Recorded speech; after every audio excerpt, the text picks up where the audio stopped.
Huh?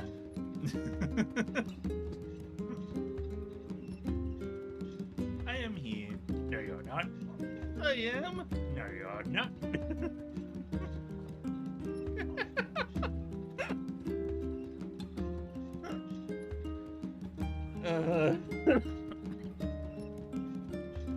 Yeah, I've got the coffins.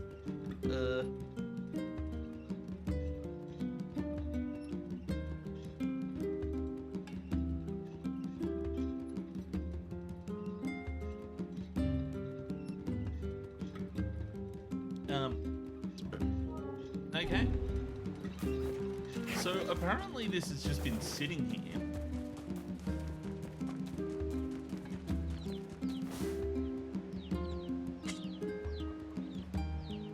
Huh?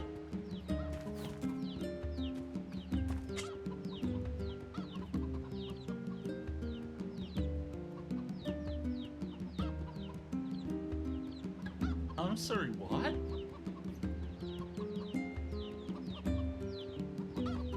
Why haven't they died yet? What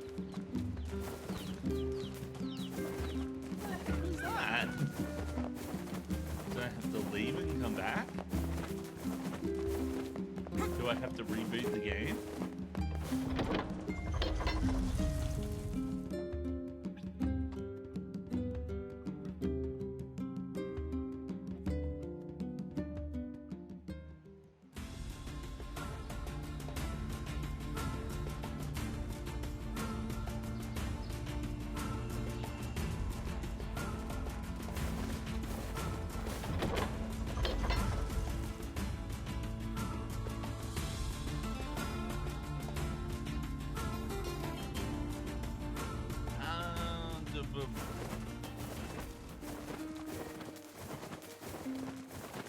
What am I doing?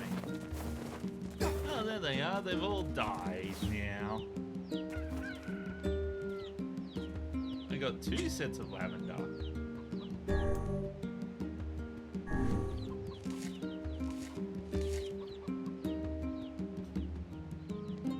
Huh? What? Wasn't I supposed to get seeds? Huh?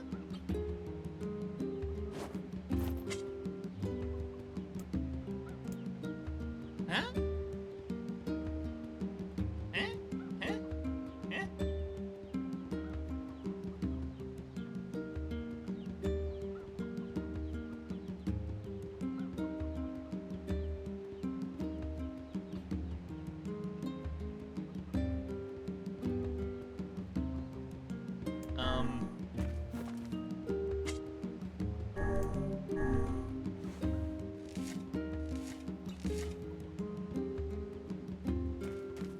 I suppose I just fucked up or something.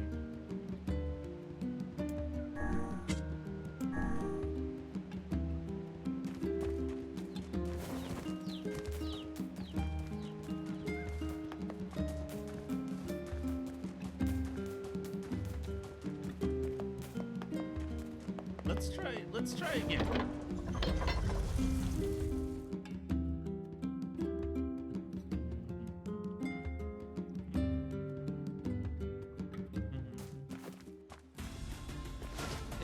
Back we go.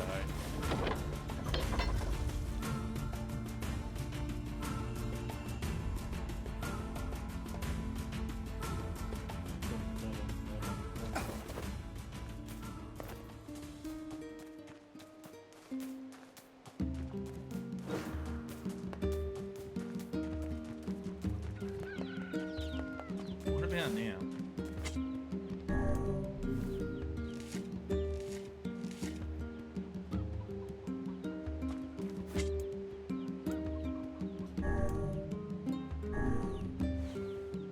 I suppose I waited too long or something.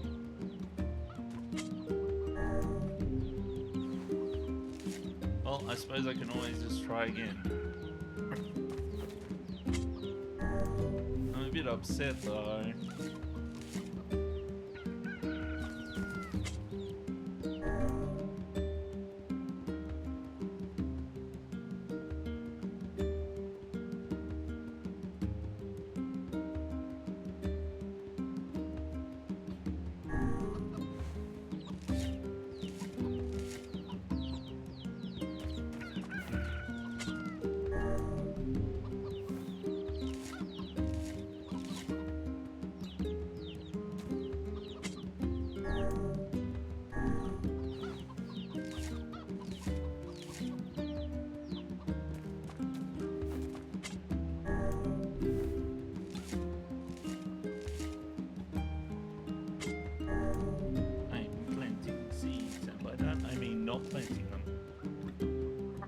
discarding them.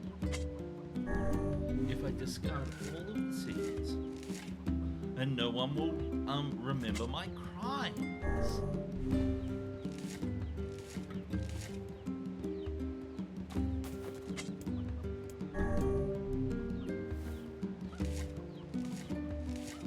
I'm gonna do the silly thing. Hold on. I need to blank the screen for a second. Let's go for this one instead. I just want to make sure.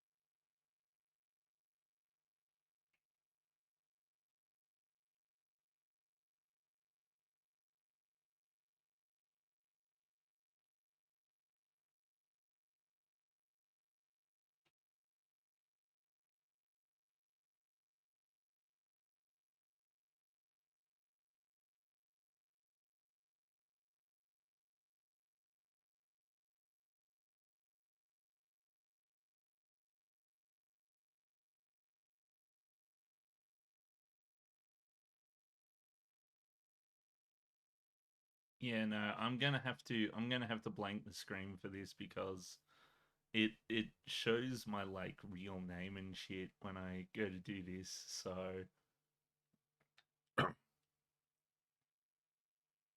okay, so here's the plan, right? You don't get to see it just yet, but here's the plan. I'm going to save. I'm going to save in a new slot.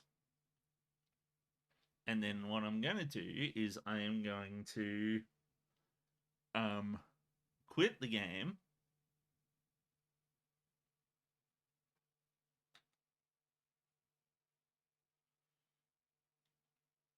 And then I'm going to set the time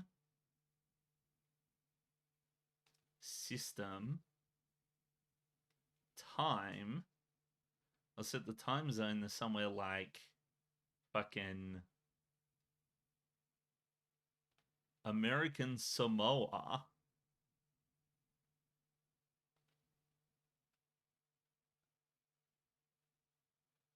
And then open the game again.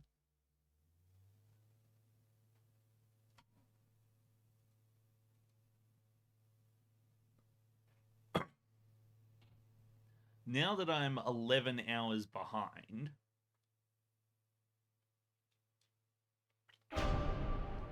I can cheat.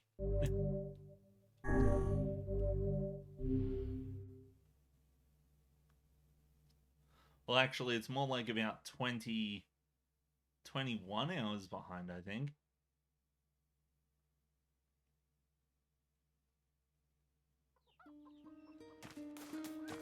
I'm going to do a bit of science to figure out how this works. But since I'm 21 hours behind, blue,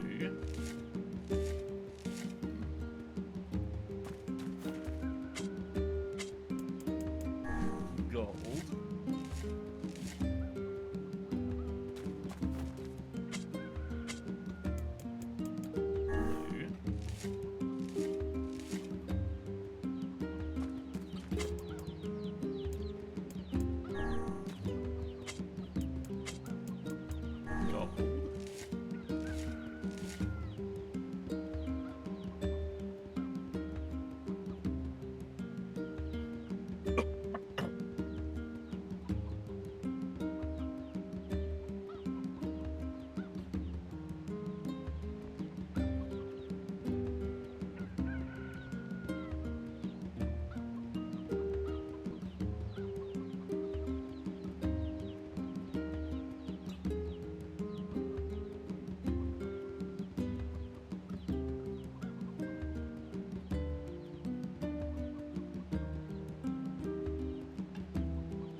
hi, please help.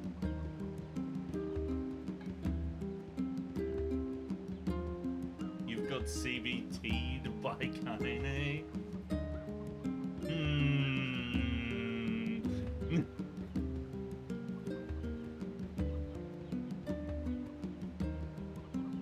I don't think.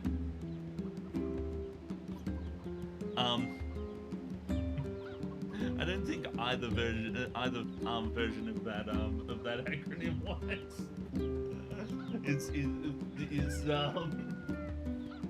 Isn't sus. One storm left. Eh?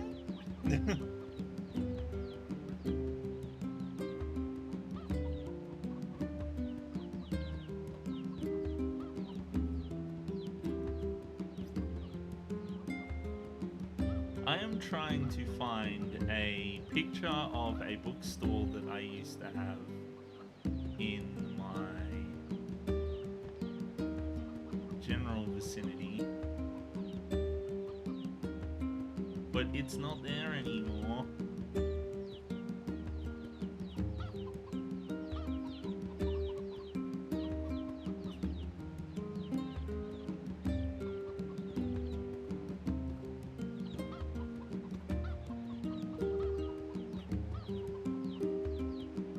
It's like gone, it's like disappeared.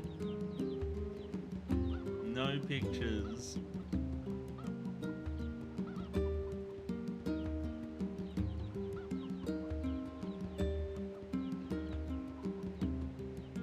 I can't believe it went defunct in 2020.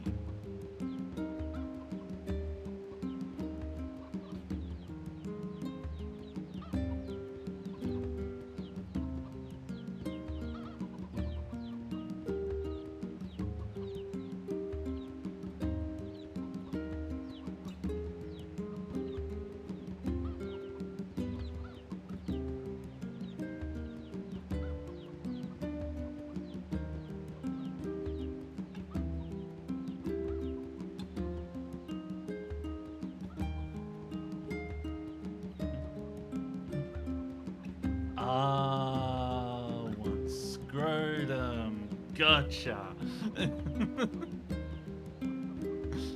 I was just a bit confused by what you meant.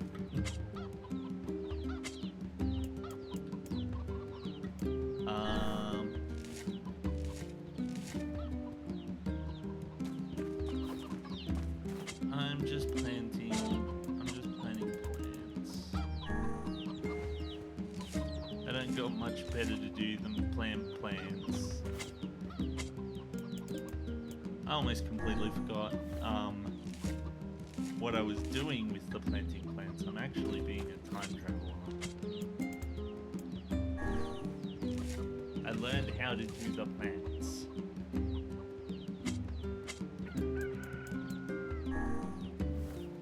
Wait a minute, that's not the one I wanted to plant. Oh my god, no.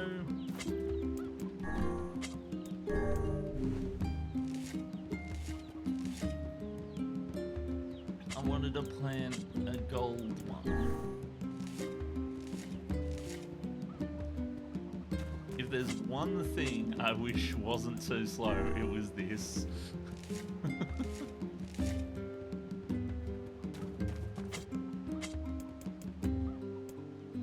Like, maybe if, like, when I just clicked the blue moonflower seed, it just went like... And then I could move around, like now. But no, I have to press the thing, wait for it to plant, and then move over to the next one, and then press the thing, and wait for it to plant.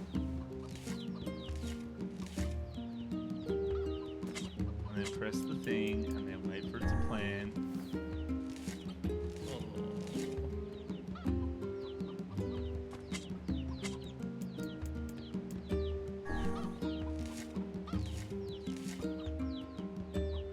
Okay, now what I'm going to do is I'm going to save the game.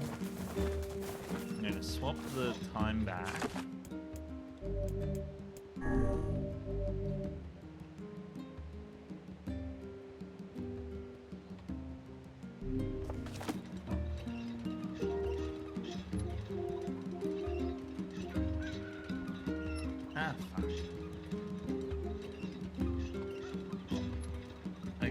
I am going to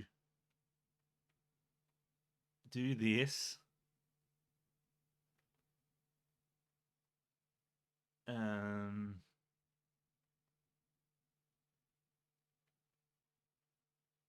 Date and time all the way back to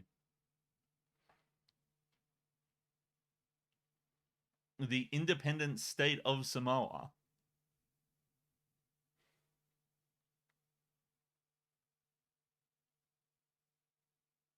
Oh fuck, I was supposed to close the game. I didn't close the game.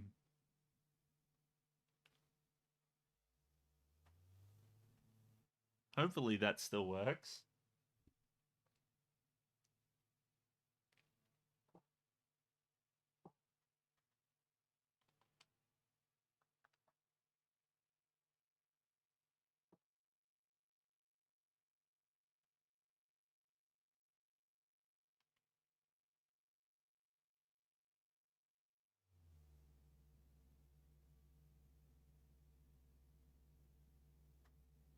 I am hoping that my plan works. I read somewhere that this is how you do it.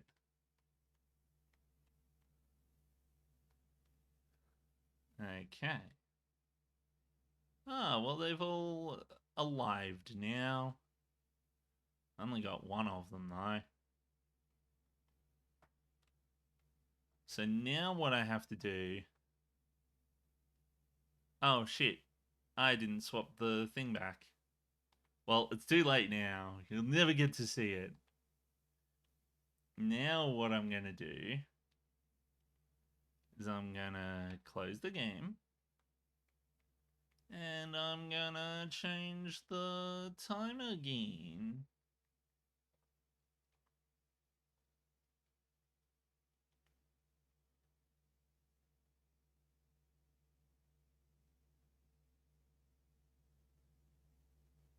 So if I set the time back to American Samoa, will it go back? Will it like revert how much they've grown? Or will it just start from there? Okay, I'll transition it back. We're good now.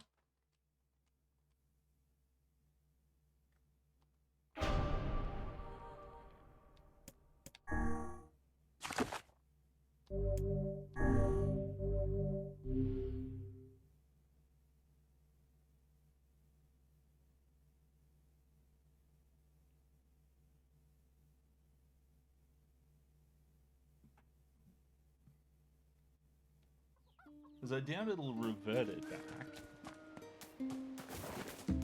If it did that, great. It did!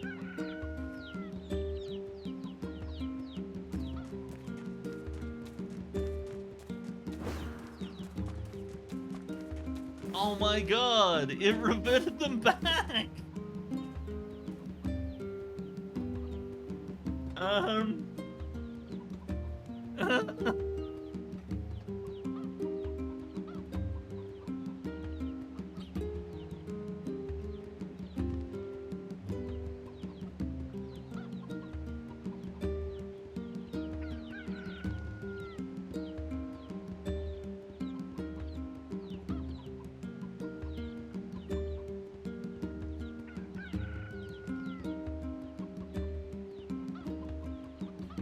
You can skip a full 24-hour period and cultivate much faster. It's the only way to cheat gardening in this version of the game, and you need to remember to set the time earlier before planting, otherwise you'll skip less time after swapping to the latest time.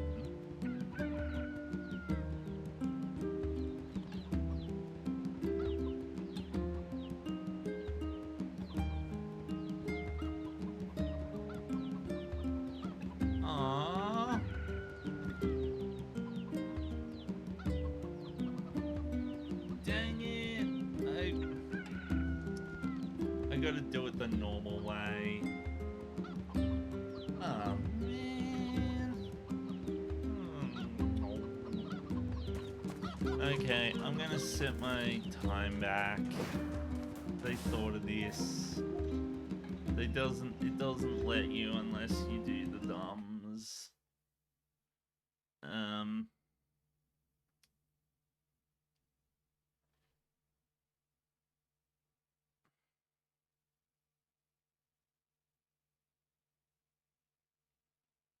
Close the game. I feel so gypped. Apparently in the original version of the game you could just cheese the time.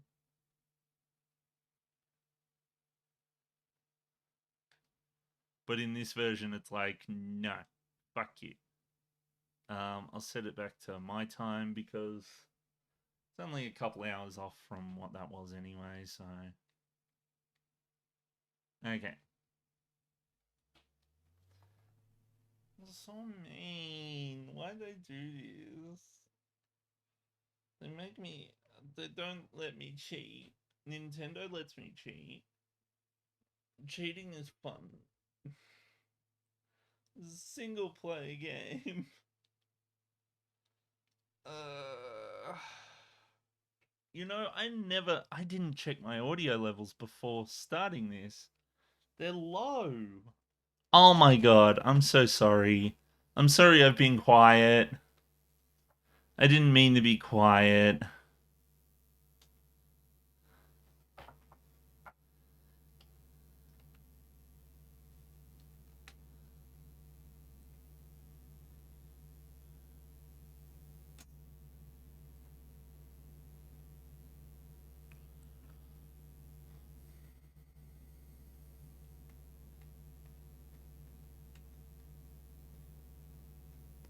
This is so sad. I don't like this.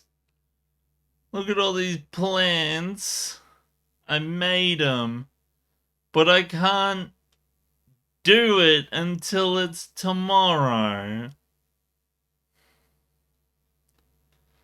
I gotta tell my Google thing to set a reminder to do that tomorrow. Okay, okay. That quest aside, um, let's take a look. A bridge in peril. Dispatch the shade that has taken up residence near the bridge in the northern plains. Okay.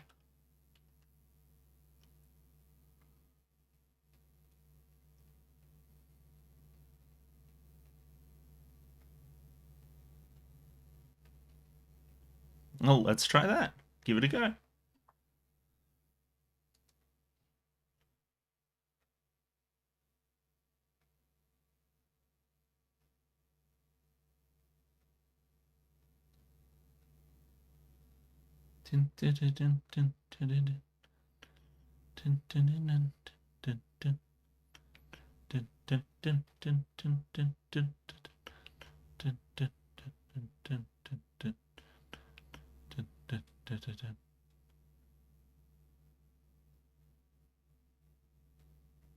Uh,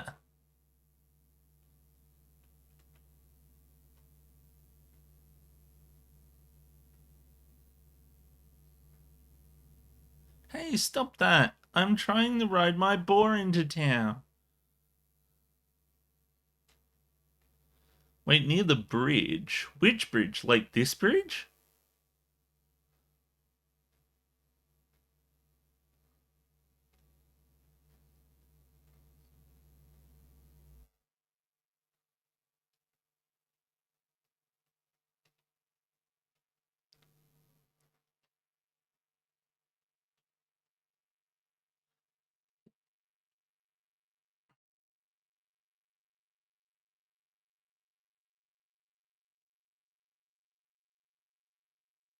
Um,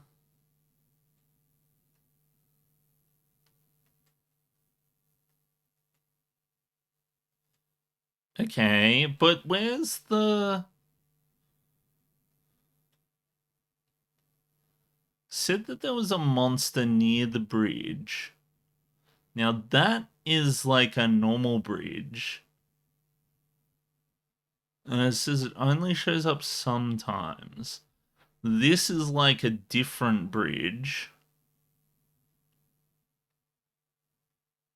like a railroad road or something used to be.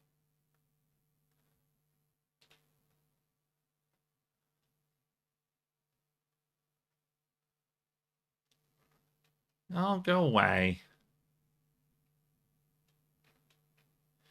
Dun dun ba dum bum.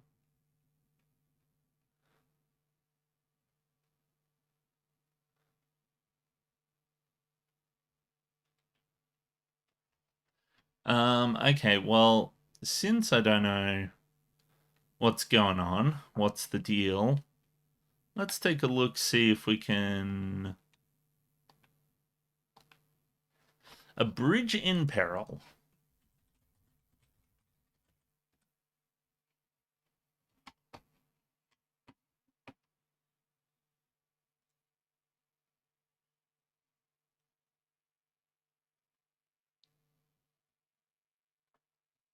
Locate a guard meandering about. He'll tell you that...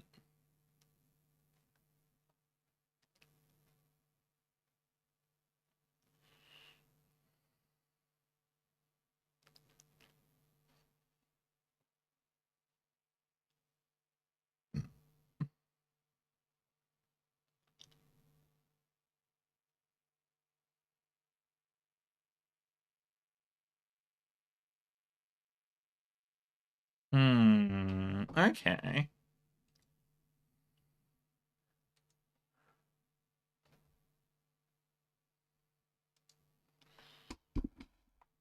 So apparently I'm just kind of likely to encounter it if I go there sometimes.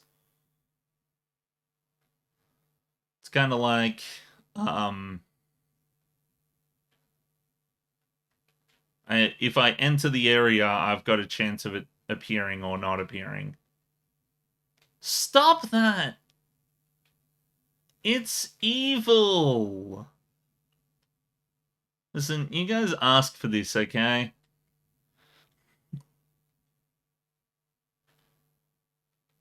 Now that I'm done...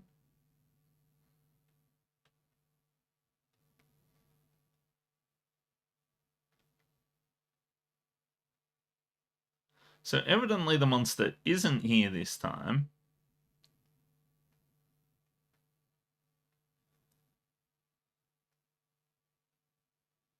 I'll try leaving and coming back one time. And then we'll see how we go.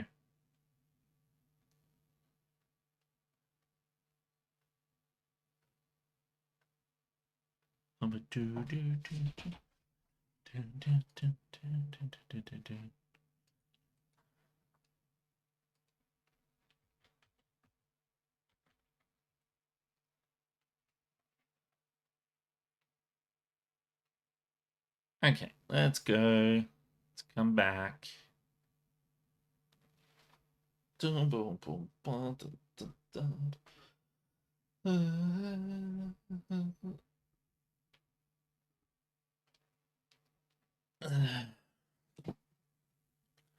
Oh, dang it. I've unlatched the back of my chair. Whoever designed that mechanism, I really wish that they had crumpets in their hair. Yeah, that's the thing. Like, that's an insult I can come up with. They suck. I hate these blasted things. Did I do it this time? No. It's just normal bad guys.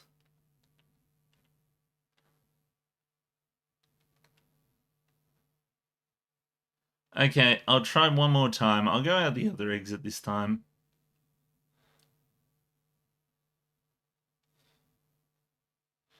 Dang it.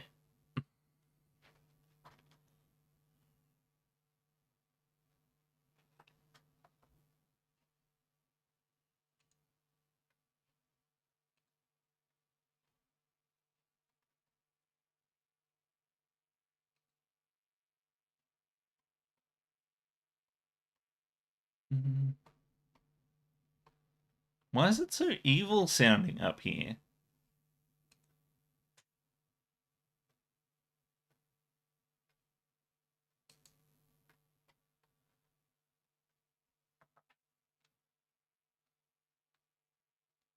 I know that's how it normally sounds. It's just weird to me that it sounds so evil sounding.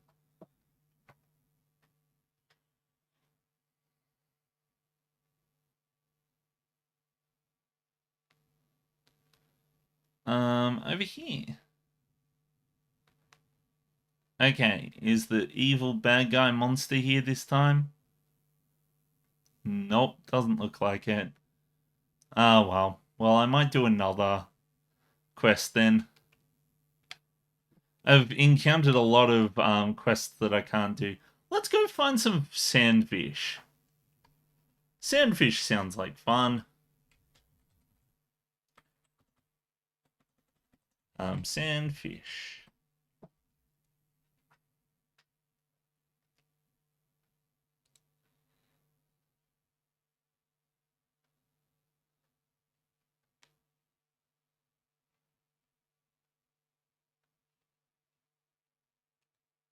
So it looks like I can get sandfish with just a normal lure.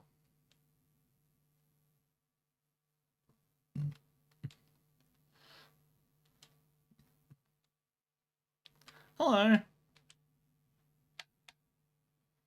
Desert.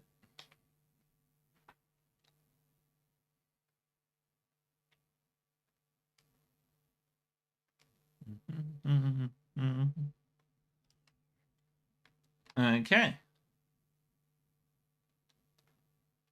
I should be able to fish here, right?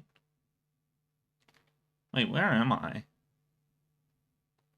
Yeah, I thought I could fish here. Oh, yeah, I can. I'm dumb. I didn't see the thing for fishing.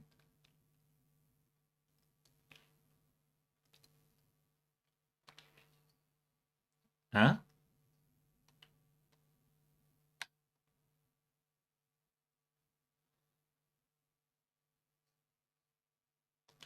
Yep, okay. I got it.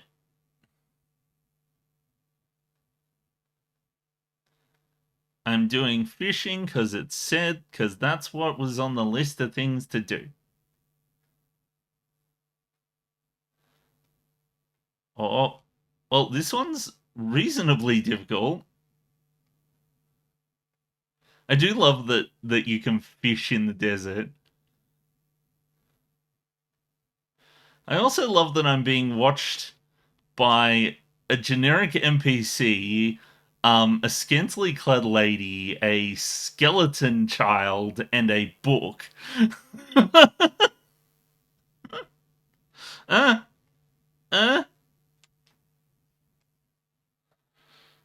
I got a sandfish. I am. Oh, I'm dumb. How's that now? I turned it off because I was messing with the settings and I didn't want info showed. I can't believe I had 5 people watching with a blank screen.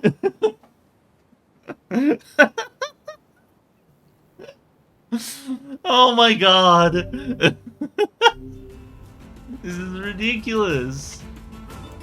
Okay, I need to catch 3 of these. Ah, dang it. I was too close. Too early.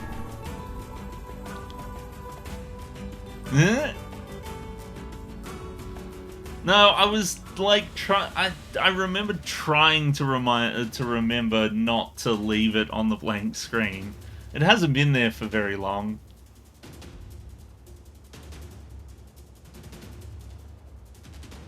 The reason I set it to the blank screen is because it's got like personal details and shit when you open up the settings menu to change time.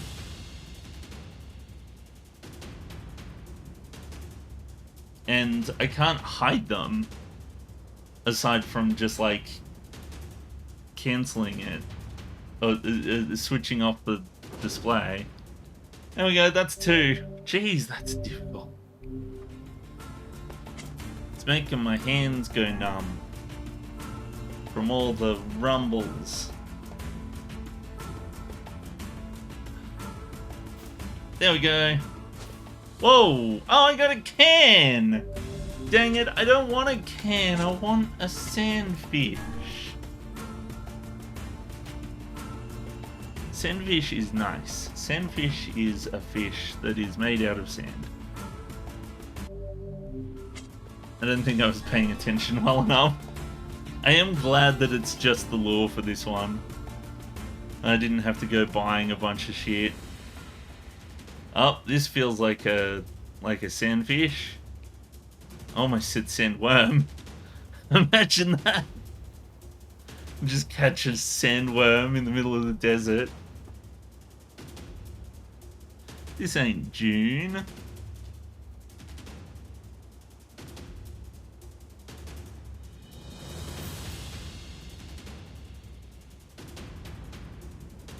Okay.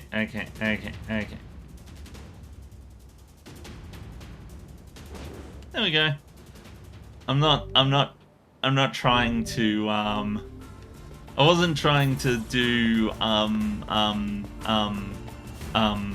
the early catch this time because it's difficult. I can go back to seafront and I can sell my fish to that guy.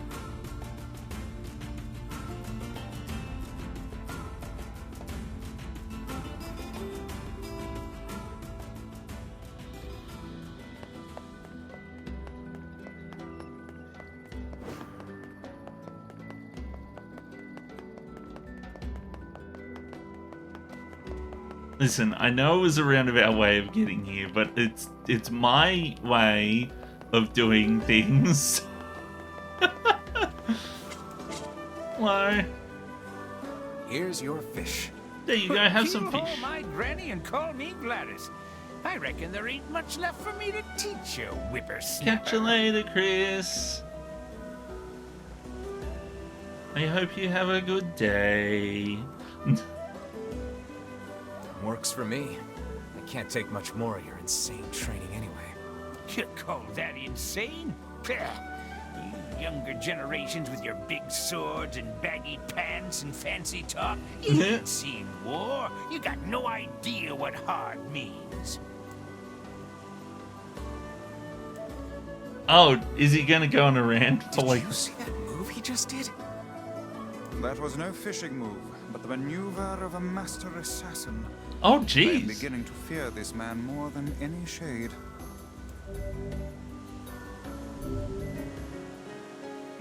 He's a master assassin. Okay. This time I need 3 royal fish. And time's a-wasting, so get to it. Yeah, sure. I wonder how many parts there are. My money is on 10.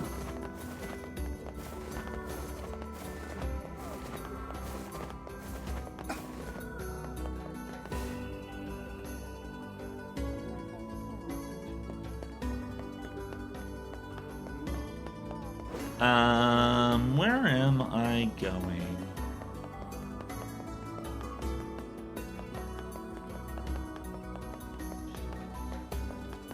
I have like a billion quests to sort.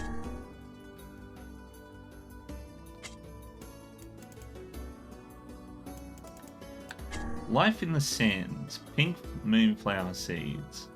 So I'm already working on that one. Facade Royal Guard needs some titanium alloy. I can get that. I can get that at the junkyard. I just need one. Where's the guy? There he is. Oh, Back to the Northern Plains. And because I'll be back to the Northern Plains, I can check the bridge again. It's all coming together. The plan is afoot. It's all working. Hi, boy. Oh, no. No!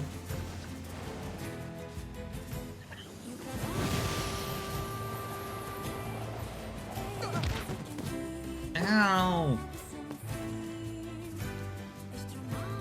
Looks like the big monster isn't at the bridge today.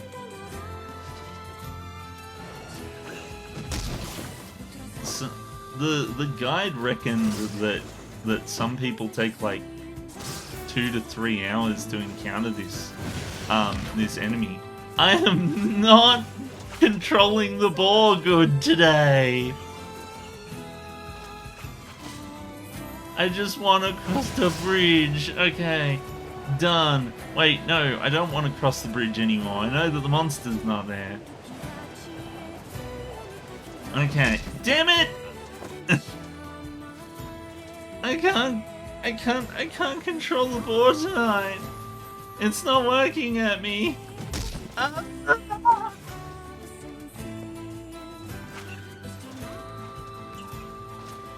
Okay, turn around. No! Stop it!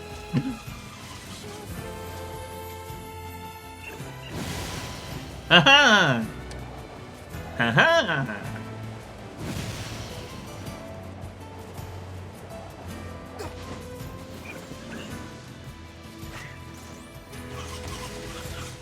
See ya! Haha! You can't get me up here! No one can touch me up here. Except for that skeleton, the floating skeleton that's chasing me around. Ah! What? How are the bullets getting up here?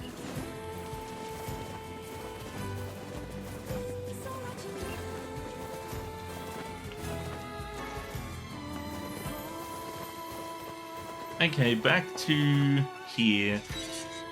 I'm sure I'll get a titanium alloy somewhere. And then I can go back to Facade and then finish that quest off.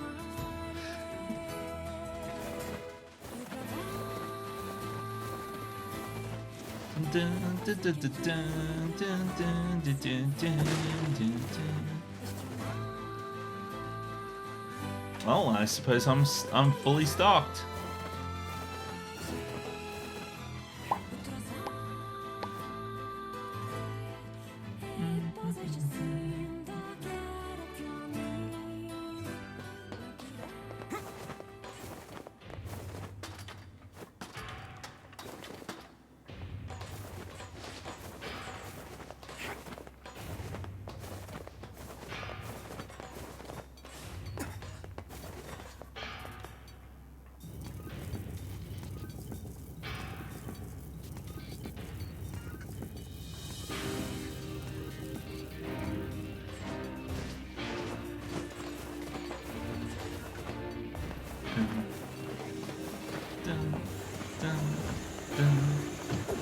Hey you, give me a titanium alloy. No, titanium alloy. No, titanium alloy.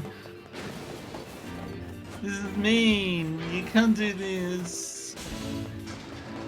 Oh wait, that's the elevator to go to the small area. Let's do that.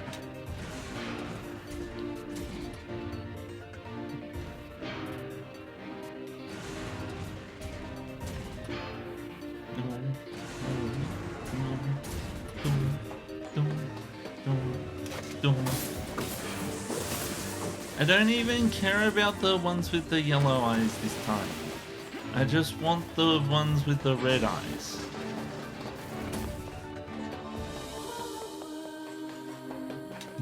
Nothing in here?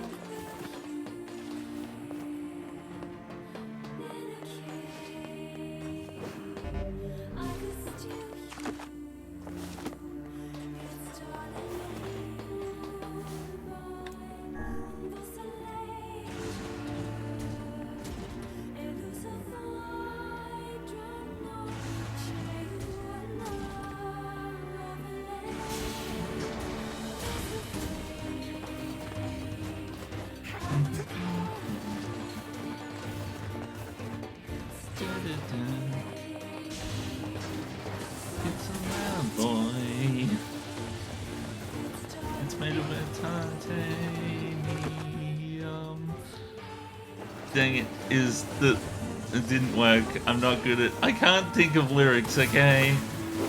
Mysterious switch, no. Broken antenna, no. Strip bolt, no.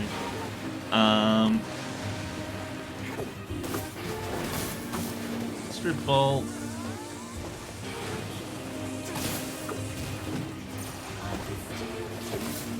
No, don't pop him up there. Strip bolts.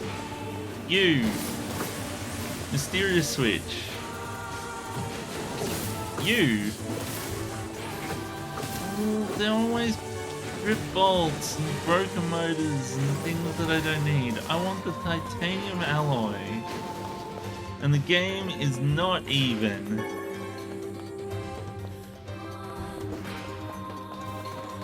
I feel like I've had several streams of me in this area just looking for parts. Come on, give me one. Just one, that's all I need. Stripped bolt. Broken antenna. Stripped bolt. Broken arm. Oh, you're still here.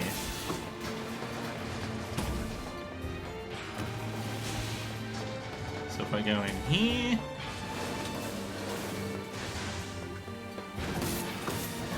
Come on, titanium alloy, please. Strip bolt. I promise you, game, if you give me a titanium alloy, I will be your best friend forever and ever. Mysterious switch. Okay. We're all good.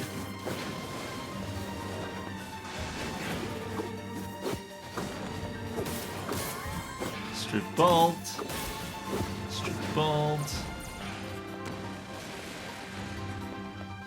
Out we go. Try the next area.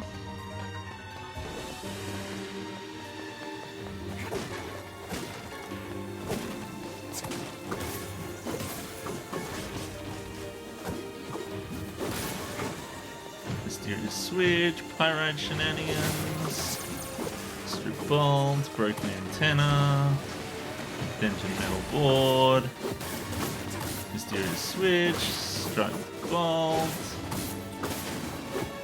strip bolt. Okay, well, looks like we have to go the long way around. Boom, boom, boom, dum, boom, dum. Once we get this, I'm going to go back to the facade, and there's going to be plenty of fun to be had.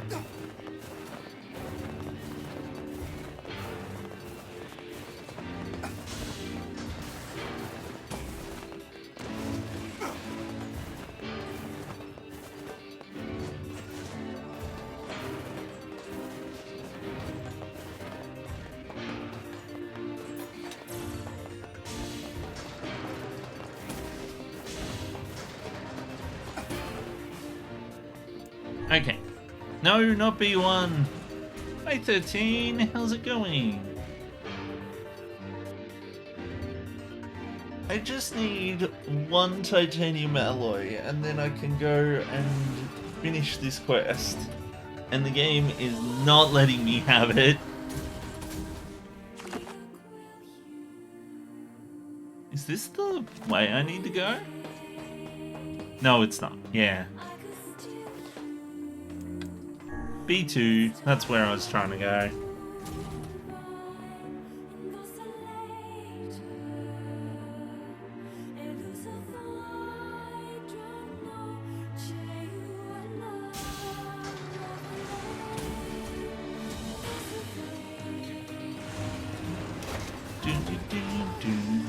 Okay.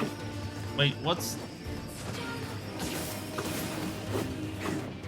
I will make it through here, I promise, someday. But for now, I'm just doing this over and over again. I want ones with red eyes, not with yellow eyes. This is mean. No blue. No, not blue. No yellow eyes.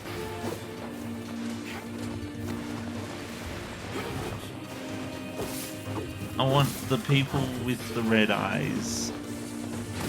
They will drop the alloy I need. And then I can go to the place that sounds like it's fake. Believe it or not, walking into the wall like this actually does... walking into the wall like that actually does help.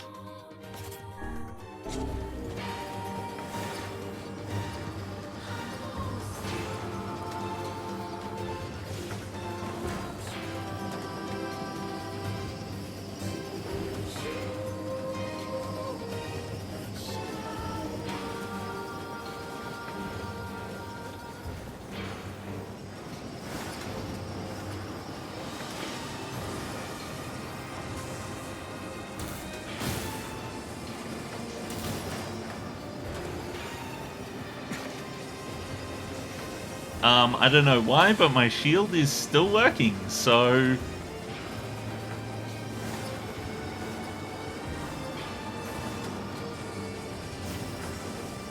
I think it's because I managed to replenish it before the thing happened. Oh god, oh god, oh god. No! Just keep going, just run.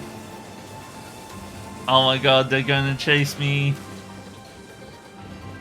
There's so many of them. Okay, out we go. Let's go. Hi, Kaine. What the heck? I was just like standing there.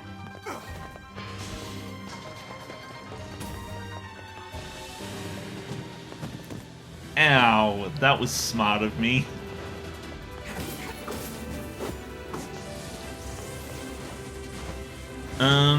No, that's not what I wanted to do. I wanted to bop him with this. Like this, see?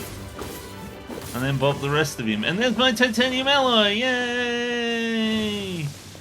Will I get any more titanium alloys? No. No. These ones are just yellow, guys.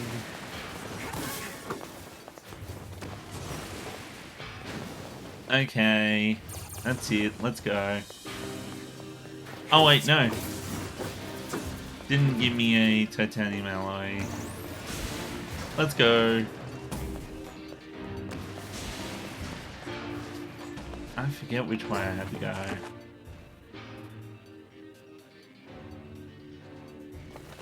This way. Like, I could clear them all out, but I don't really care because I got the thing that I was after, so... dang it. Now I'm in a room where I have to beat the monsters to win.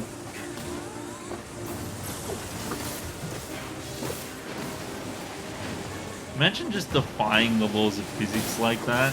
It's like, yep, I am floating in the air now. You see, when I attack, I pause the gravity. Much easier now that I know that I can jump up and smack them. I'm picking up all the things I can. Because then I can sell them. And if I can sell them, then, well, I can sell them.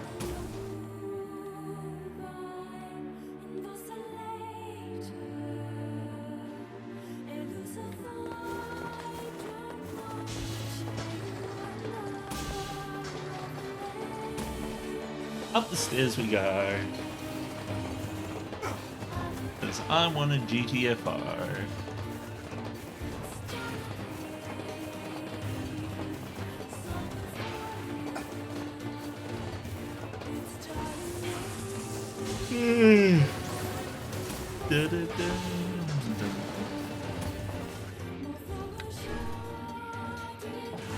The fact that I haven't gotten sick and tired of this song yet is is a testament to how good the song is.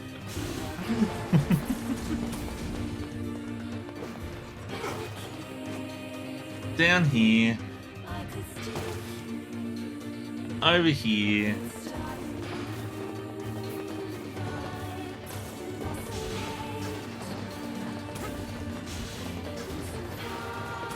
Open the elevator. Let's go to the surface. See how we go.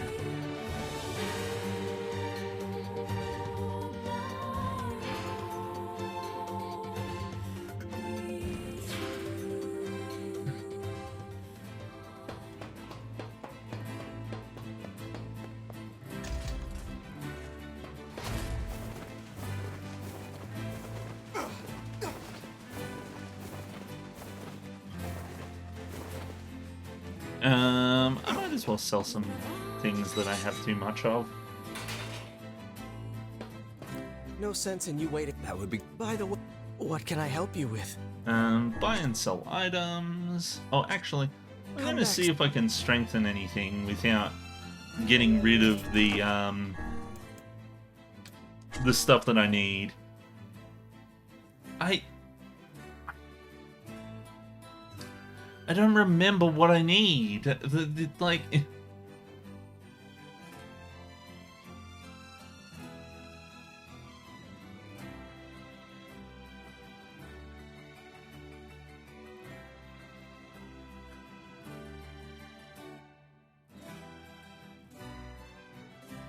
So I needed a crystal as well.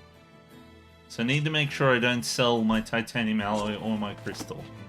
No sense in you wait. That would be. By the way, what can I help you with? Strengthen the weapons. Let's see. What can I get? Moonrise with the titanium alloy. Ooh, I could get the Phoenix Dagger. And the Axe of Beheading.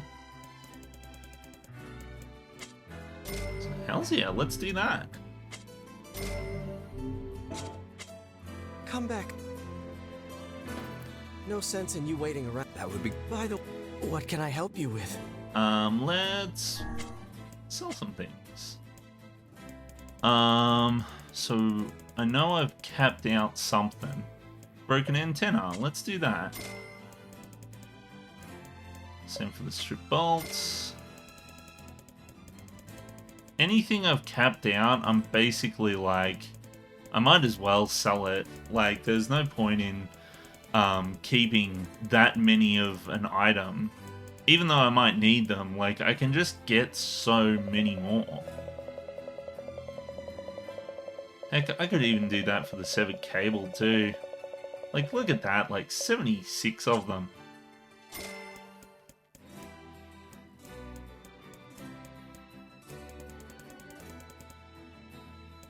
You know, I think I'm good with that. Hey, 69,000.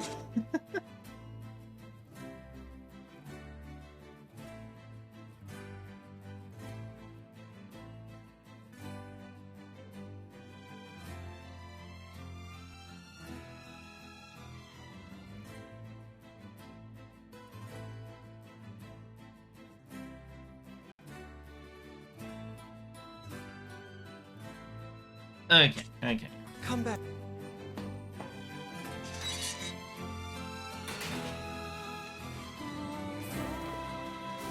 I don't actually need to go back in there. I've spent a fair amount of time getting titanium alloys.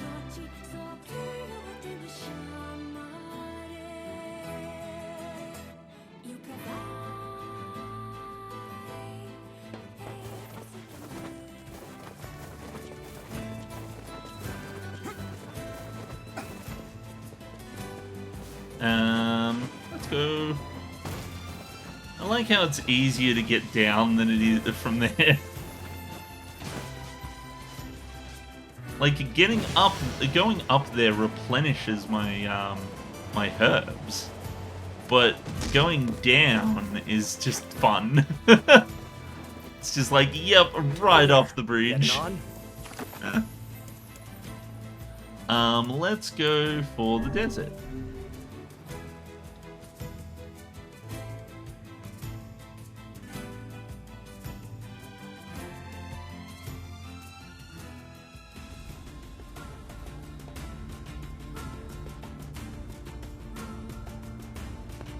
What else is there? Oh, yeah, we're going into Facade.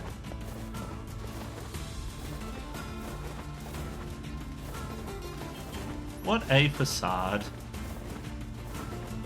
Oh yeah, that's right, there's like teleporty things. Look, I can save myself, like, probably less time than it took me to walk over there.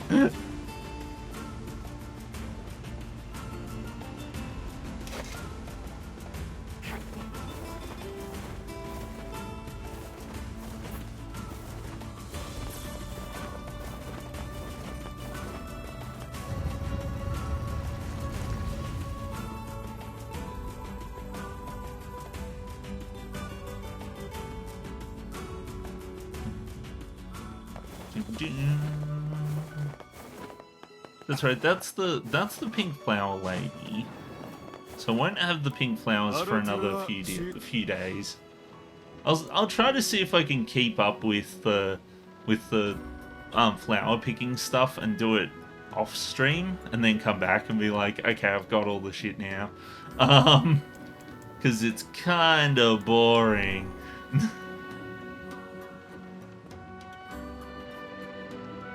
I just realized something. I didn't water the plants. Oh my god. I didn't water the plants. Ah, damn it.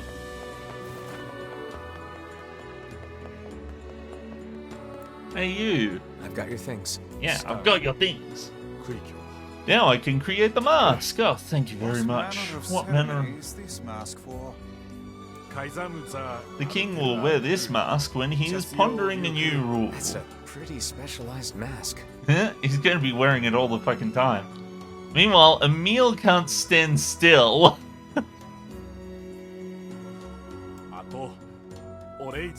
Here's your payment, by the way. 10,000 gold. Nice. Okay, so what's next? Life in the Sands. Oh, wait, no. Child's final choice. The grocer's child has been stricken by a mysterious illness after playing with his friends.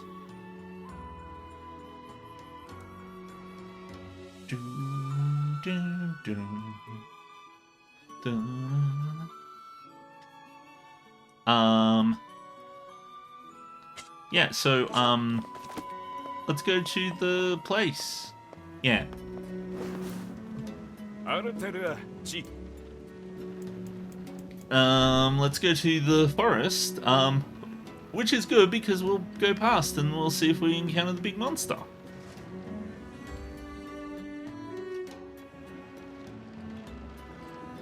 Okay.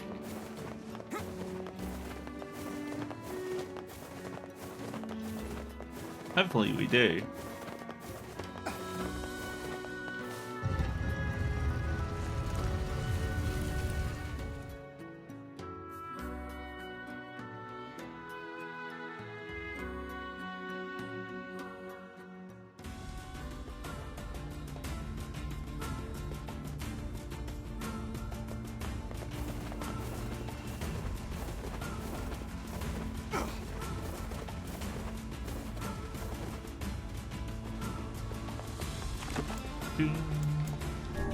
Go to the entrance.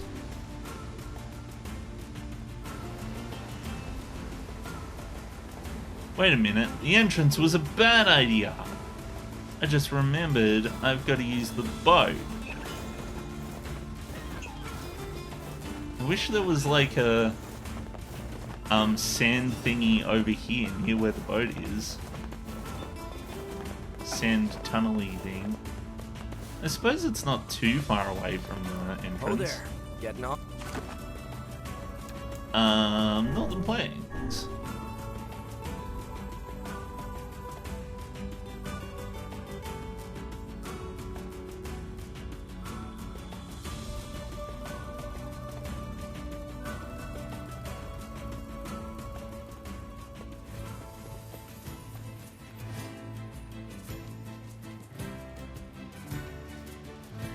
Okay.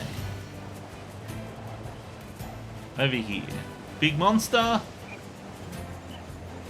No, no big monster.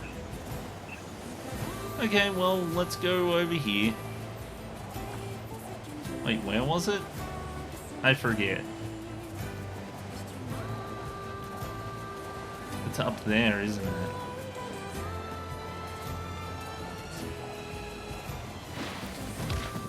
Ow, I tried to slow down.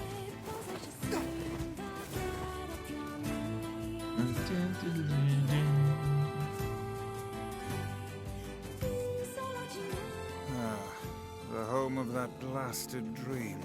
Yeah. Yeah. Truly a nightmare I hope never to experience again. I hear. Sorry, Albert, I have to interrupt you.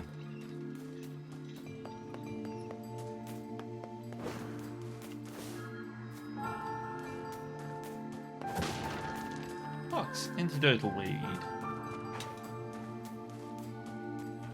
Is there anyone around here I can talk to about the,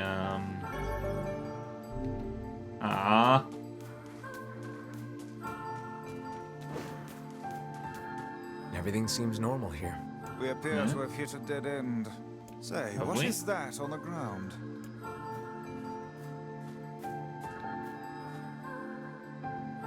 It's a something.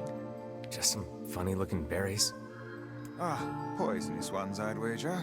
Well, I'm sure Yeah. I'm gonna eat them and find out.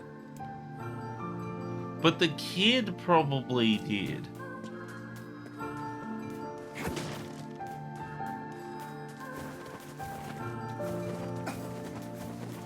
I assume we just got to bring back the berries.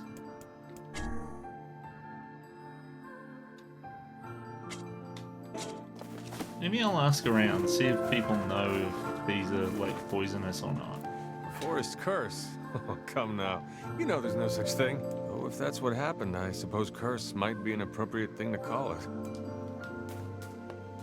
Wait, they don't have any memory of what happened? Yes, I saw a child a while back. I think he was playing over by the divine tree. Yeah, see? There's only 3 villages in this town. Oh, how wonderful. Thank you so much.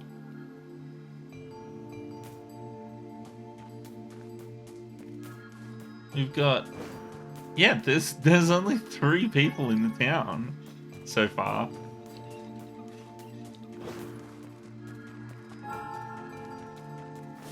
Hello.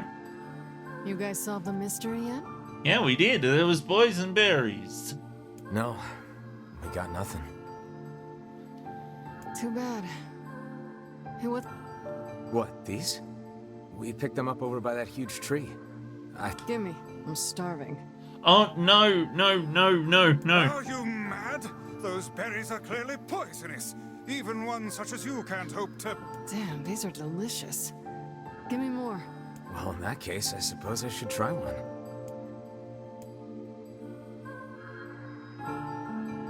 Huh? Wait, what? I think Catch you Vice later, was right about 13. those berries. Feels like somebody stabbed me in the gut. Hey, what's wrong? Oh no, don't tell me you ate one of those berries. For the love of trees, those things are deadly. Quick, take this antidote before you perish. Okay. But what about the kid? 5 minutes later, quite the antidote. Thought I was a goner there. You an idiot? Didn't you see the lumps? The unusual colors? Only a child would attempt to eat something like that. A child? Oh, crap. I bet that kid ate one of these berries. Yes, quite possibly. And if the poison is this painful for you, I can only imagine what it would do to a small child. Hey, Kaine, did you take the antidote? Don't need it.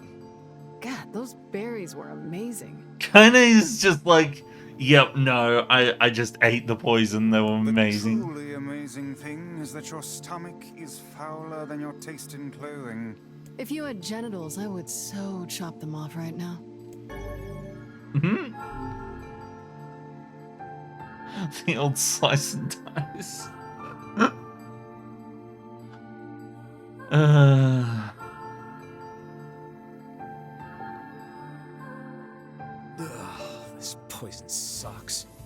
Still can't feel my arms and legs. I feel great. Man, you must have a cast iron stomach, Kaine. The Or hussie's maybe- internal organs are as filthy as her mouth. Or Why maybe do you have to be it's... such a shithead all the time, Book. Or maybe it's because... Maybe it's because, you know, she's like... not entirely human. Because she's like half jade or something. Can you not? Just let me ride the ball. There we go. We've done it. We're riding the boar all the way into town. I still have to get up.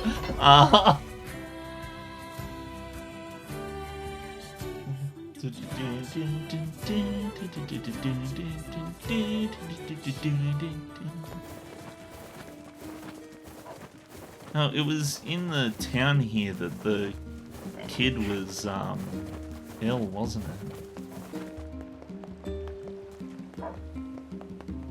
It gots to be quick. I forget who the NPC was though. Ma'am, I think your child ate a poison berry. If you give him this antidote, he should recover. Oh, thank you. I'll have him take it right away. Glad to hear it. And we perhaps go. remind him not to eat foodstuffs he finds on the ground.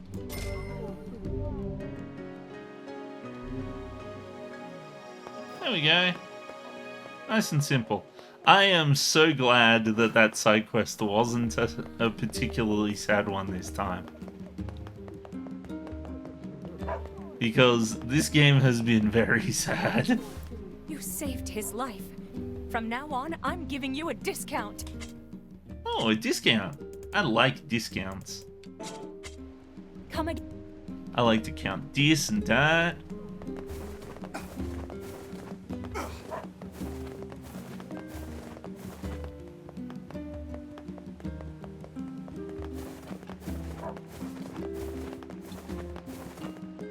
I gotta bop these boxes first. Ah, dang it. That was like the worst. No, that was a terrible idea. Why did I gotta bop these boxes first? Ah, dang it. That was an even terribler idea. Now I've lost health. Everything in working order? Yeah, Vice. I'm good. Your health is diminished. Do be more careful next time. Okay, wait, so I did that quest. Well, there's not that many left. The damaged map, so I need 3 eggplants and 3 goat hides. Huh? Can I just buy eggplants at like one of the stores? I worked it out. Shop here more often. I'm pretty sure the vegetable store. You So, saved his... yeah, eggplants. How many did I need again? Come again. I needed 3 eggplants. You saved... And I need 2 more goat hides. I know exactly Come where to again, get the goat hides too. Oh, you.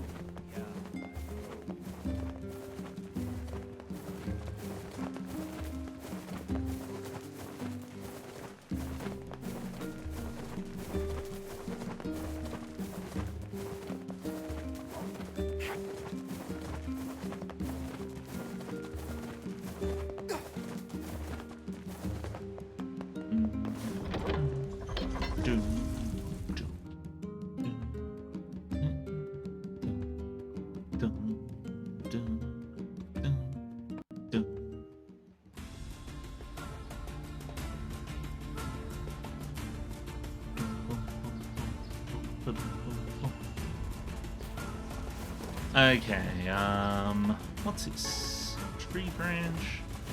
Definitely some goats over here I can get their hides from. Like this one. No, I don't want goat meat. I want goat hide. I want the goats to hide from me. Berries! I should eat them without even taking a look at what they are. Hi, goats. Don't kick me like that. I'm just after your hides. Are you kidding me? 3 goat meats? There was more goats out at the northern plains, wasn't there? Although I can't quite remember. Like, the northern plains has gotten a lot more dangerous because there's a lot more shades there now.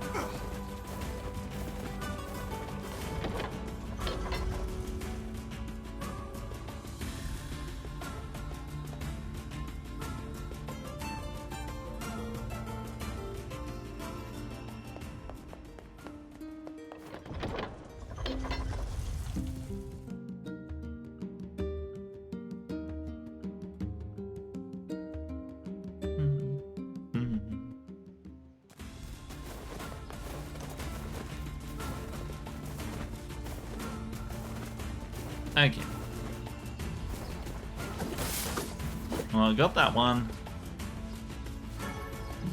I got 1 goat hide. Hey, stop that.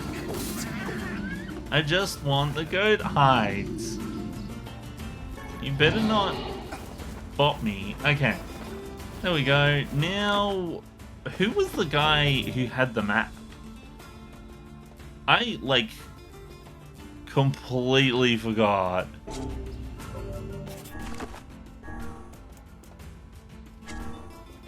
Blacksmith has asked you to find a treasure map. Where do you look for such a thing?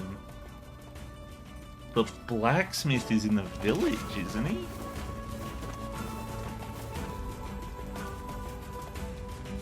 Gimme lizard. Dun, dun, dun, dun, dun.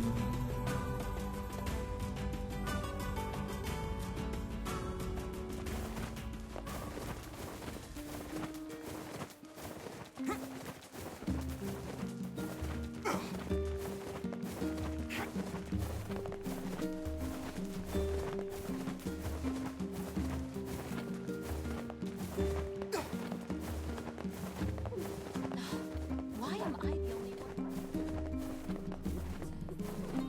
Curse these tired.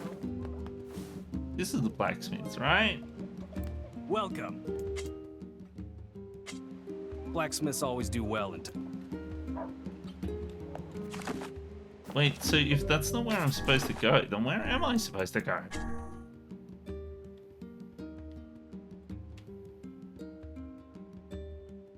I'll bring them to the Strange Things store. I remember now. I had to get the guy at the Strange Things store to fix the map.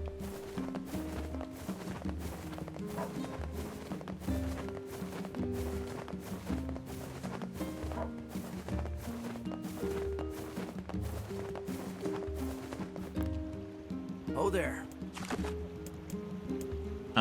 Let's go back to the desert.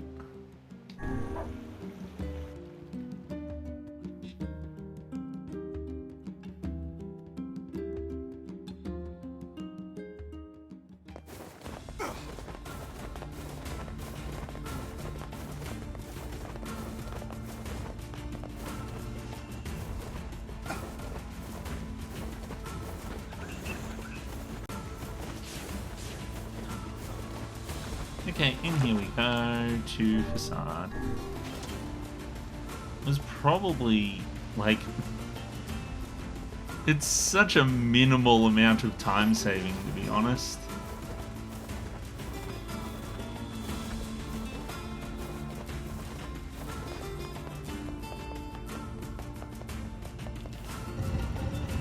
It does remind me a bit of Morrowind though. How it was like, oh yeah, there's like multiple fast travels and you gotta remember the ones that you need.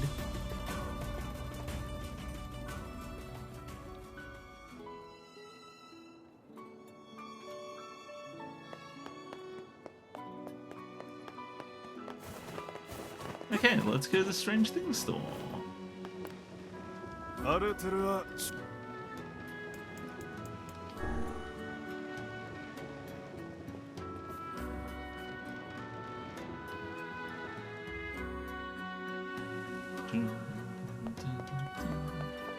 I got the materials you needed.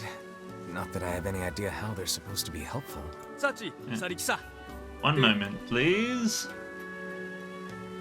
You see, the machine oil loosens the grime while the eggplant absorbs it. I can then use the goat hide to repair the damage sections. There you are, your book is Hey, restored. this looks great. Let's get it back to the client. Yeah. I do love the way that that we call the quest givers clients.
Oh yeah, that's right. It's quicker to it's quicker to go down to the boat now. Because the boat can take me all the way into the village. And then from there I can just walk in. Oh, there. To the village.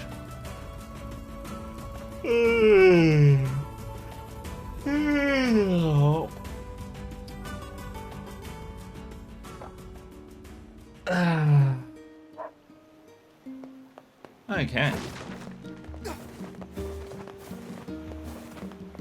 Up here we go, and then down there we go, and let's go talk to the blacksmith.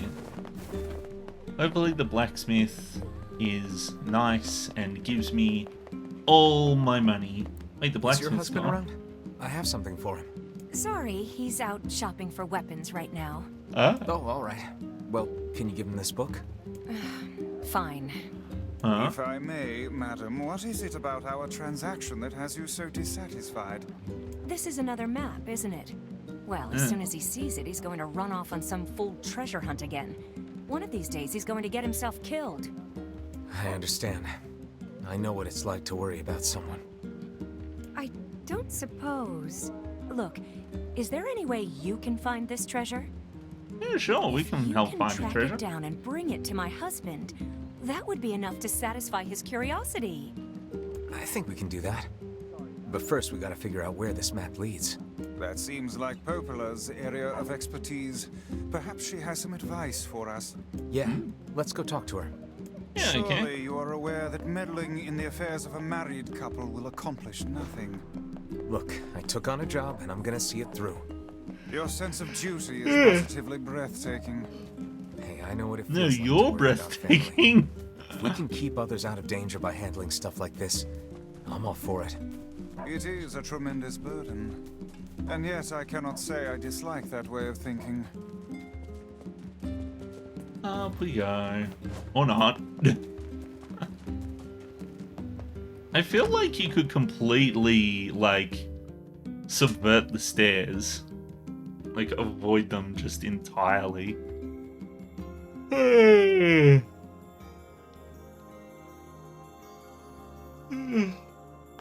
Oh my goodness.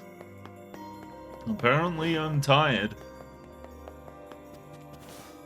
Poplar's in here. Hey, Poplar. Hey, got a minute? I have a map I need your help with. Sure. What kind of map? Hi, D-Guy. How's it going? Here, let me show you. Getting map. This looks like a map of the Lost Shrine. Yeah, okay. Apparently this leads to some unidentified object of great importance. It also talks about a hidden Apparently room in I've the got Lost the Shrine where yawns. sunlight doesn't reach. I bet that's where your secret treasure is hiding. A hidden room in the Lost Shrine, huh? Thanks for the help. Oh, not at all. Glad to be of service.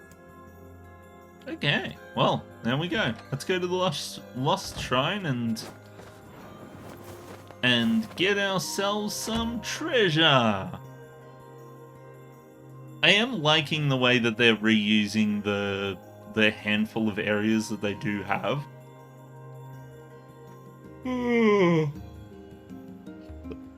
I am surprisingly yawny today. Yeah, so if I don't want to take the stairs, I can so totally just not. That's cool. But I want to get to the boat. I do wish it was a bit easier to get to the boat, because I have to go, like, up here and then down here to get to the boat. And there's, like, no other path. Oh there, getting on?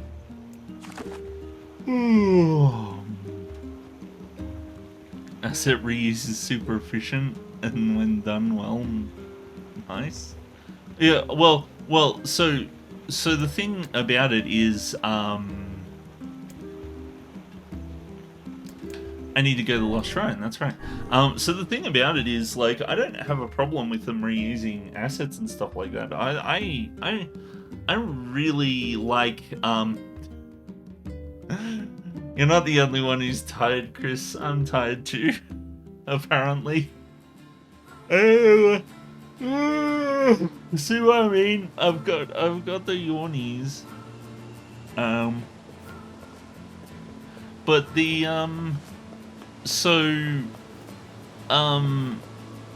I like it when they reuse areas. It's nice. Like, just give me a handful of areas and then let me get used to the area and go back and forth and stuff like that. The thing about it, though, is that there are design considerations. When you're going between the same 4 places over and over and over again, you can kind of get tired of those 4 places. And games that kind of keep throwing new areas at you feel a bit less samey sometimes. I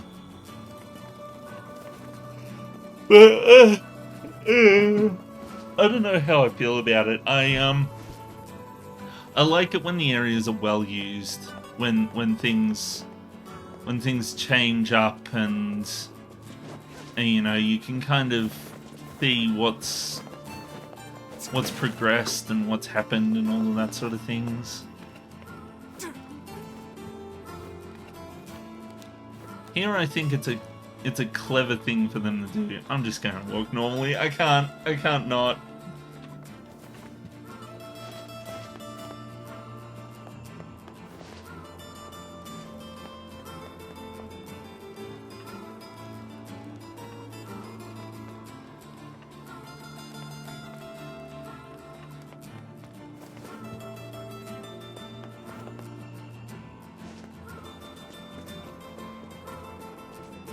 Mixed bag in general, but like reusing an old area from like previous games is always dope. I do like it when games revisit areas from older games. There's quite a few games that do that, like Pokemon and. Okay, so I'm here. I forget exactly where I was supposed to go.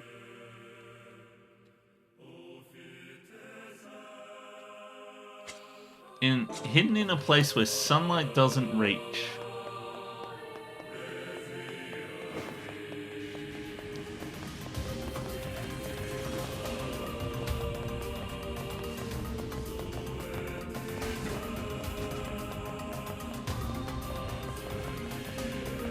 Is it somewhere?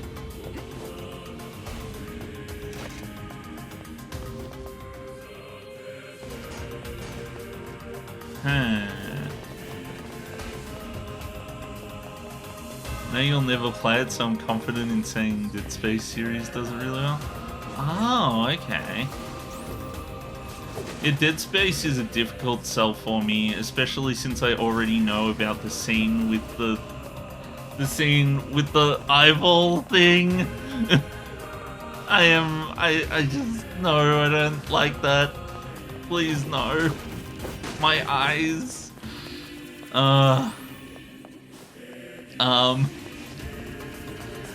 I much prefer to keep my eyes from being...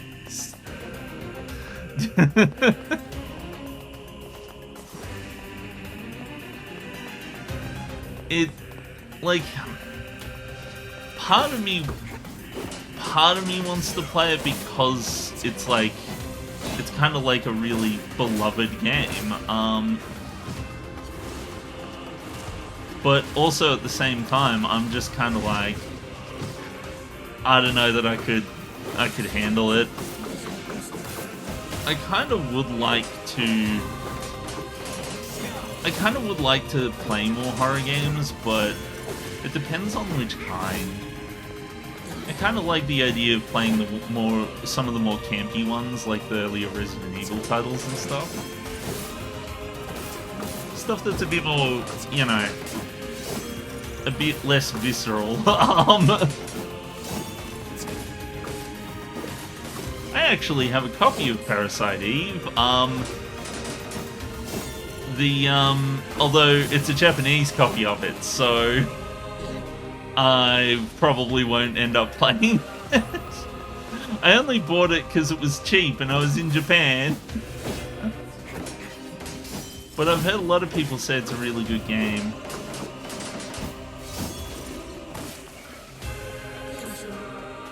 So, if it's somewhere where the sunlight doesn't hit, I'm wondering if it's in that room that, like, we kept having, like, if it's in, like, the end of, the place, so there's like a couple puzzle boxes.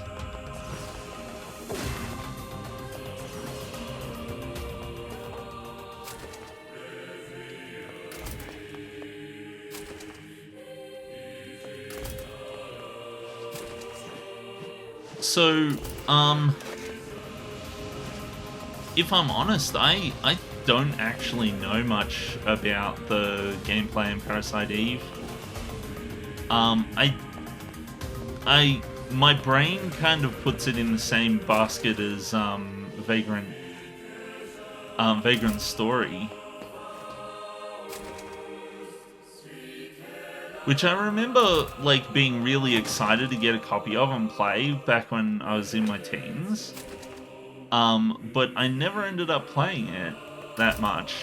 I played it for like half an hour or so and then put it down.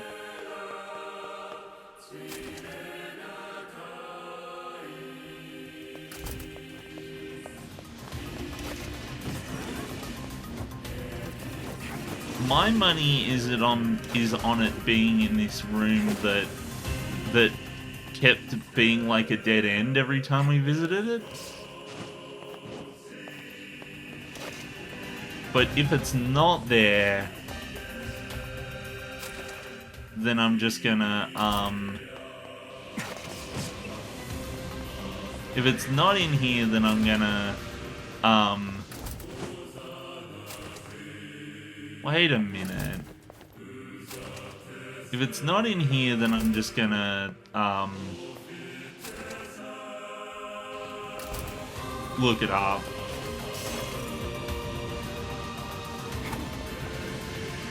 I have to fight these guys. Okay. Wait a minute, that's not the one I wanted. I wanted Dark Execution.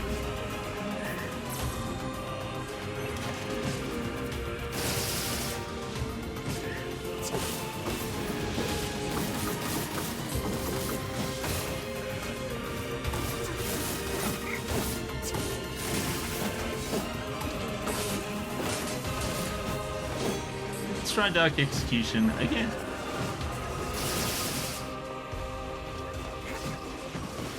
Oh wait, these guys have armor. That's right. I gotta bop them to get rid of their armor. Bop yous.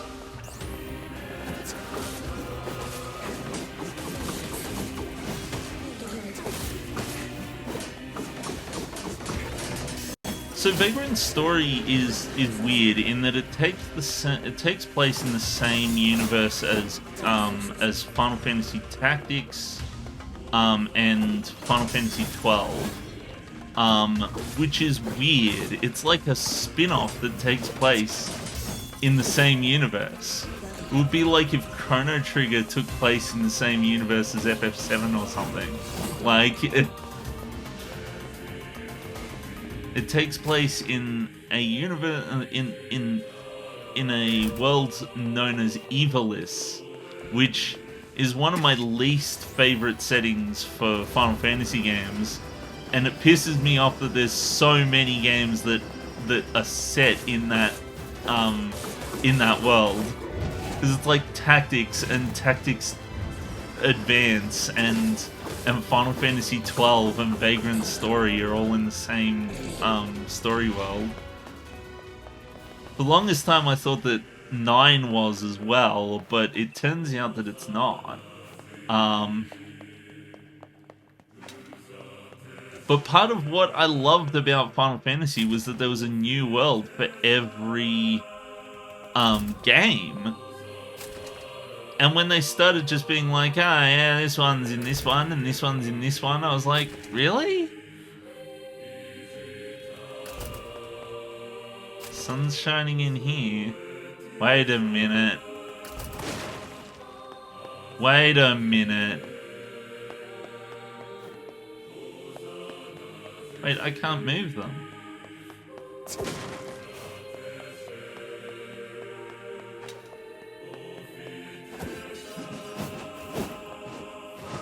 Okay.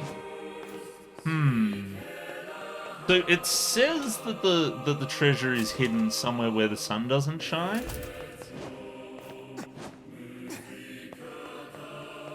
And I've noticed that in like every room there's like a big like light in the middle of it.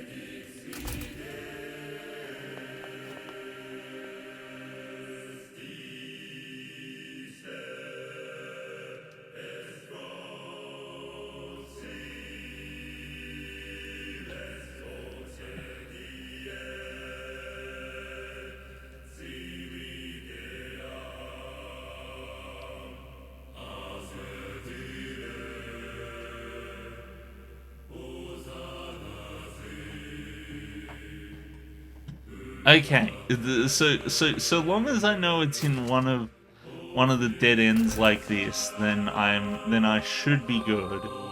I've got a pretty solid sense for where things are. So a pretty solid sense of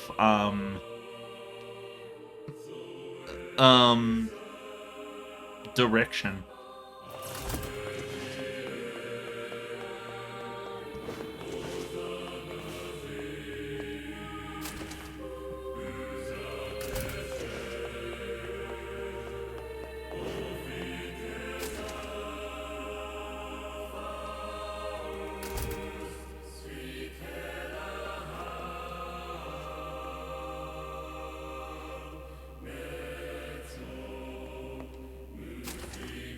Orienteering, yeah.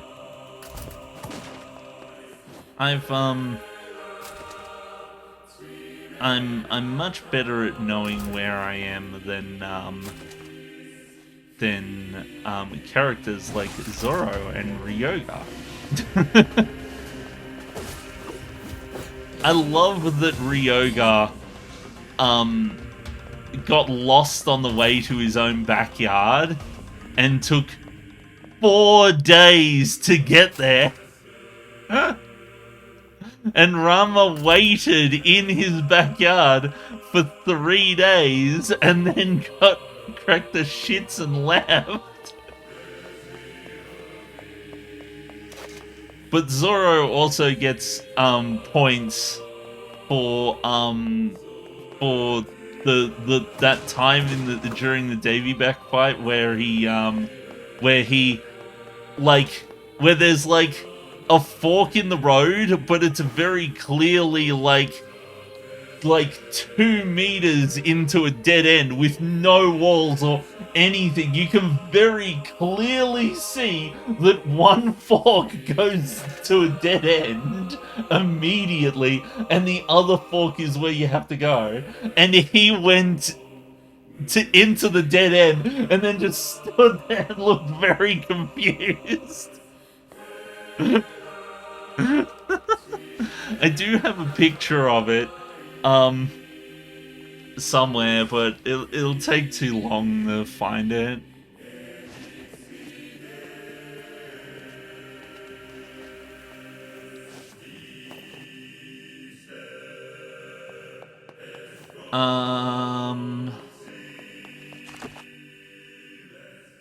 Okay, so there's a dead end over there.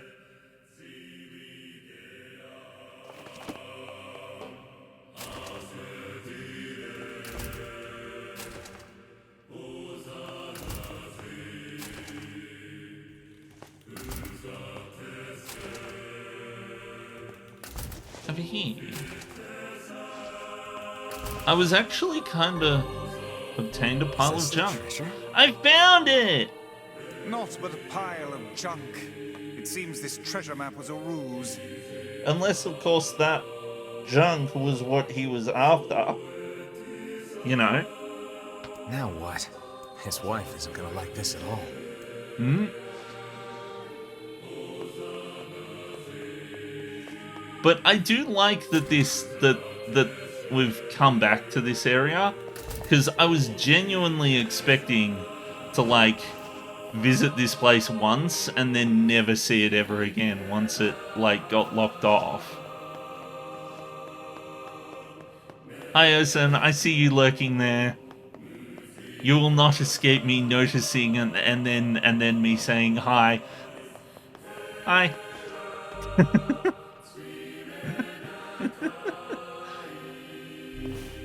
Huh? What? Am I in the wrong place? Do I have to keep going?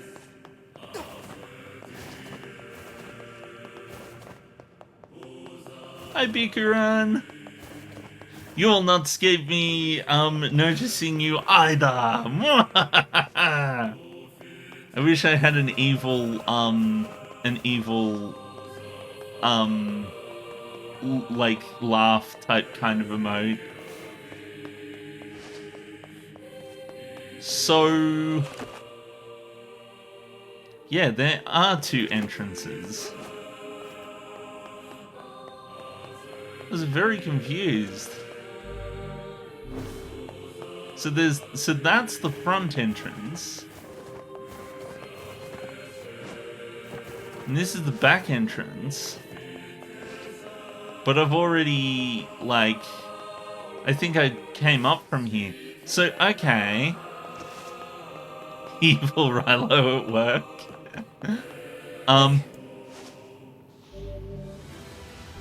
Huh? What? What the okay. Encounter item.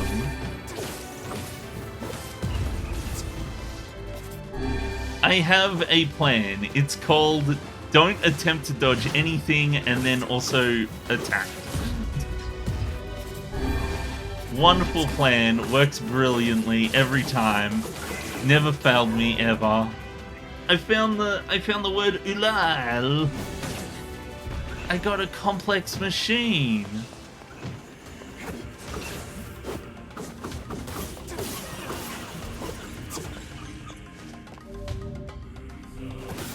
Must dispatch the nearby threat first. Okay.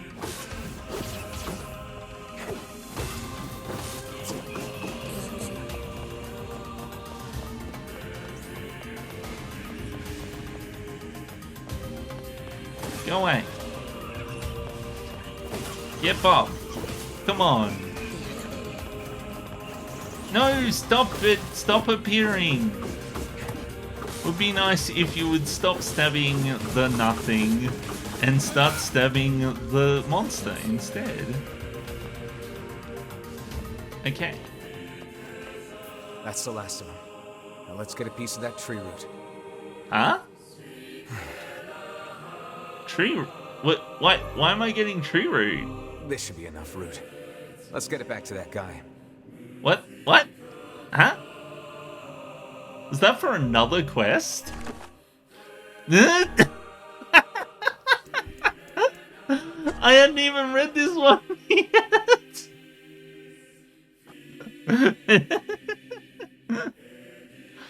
Okay, botanist next to the item shop in Seafront asked for a piece of root. Okay.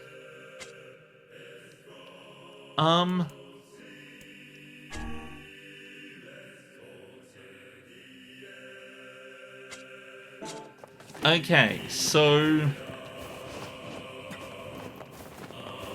And I can't go this way because the door's blocked because of like other stuff that happened earlier. So do I have to climb up?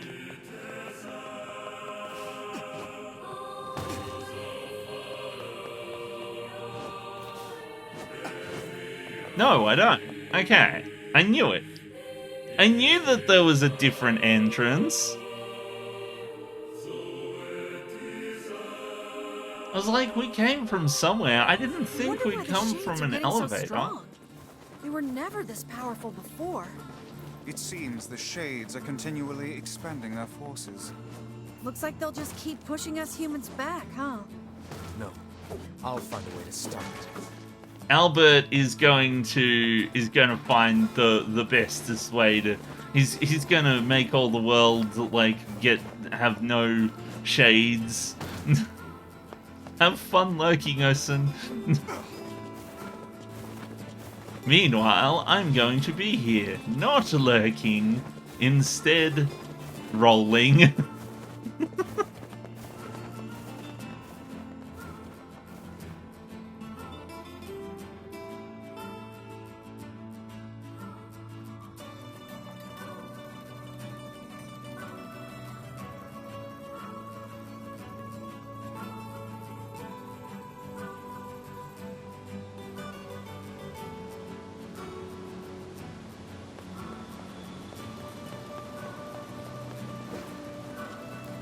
Oh there. Getting on? Yep. We're going to Albert's village.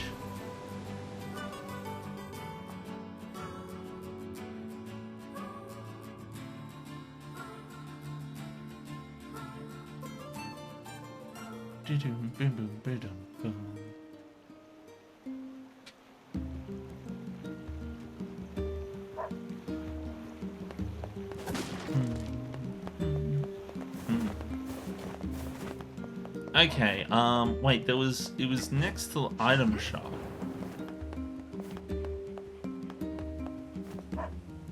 Was it? No, it was blacksmith. I'm dumb. I'm thinking of the person in the other town, the blacksmith. How'd it go? We followed the map, but all we found was a pile of junk. I see. In that case, can I ask you to sell my jade hair ornament and purchase something shiny with the proceeds? Then we can give it to him and pretend that you found it. Huh? You sure? This looks pretty valuable. That's because it is. But if it keeps that idiot husband of mine home safe, then it's worth it. Well, should we obey the wife's request and sell her jade hair ornament?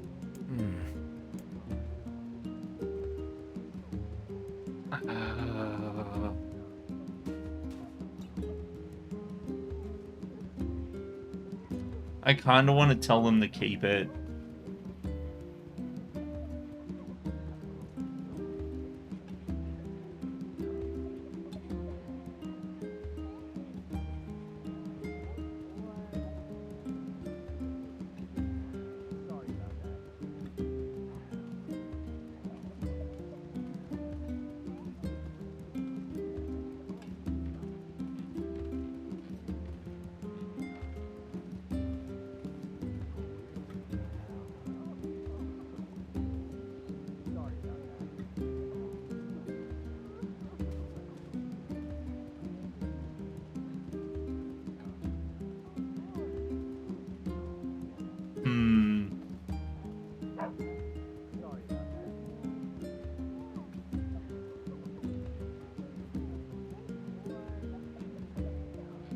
Yeah, I think I'm gonna go with my gut feeling on this one.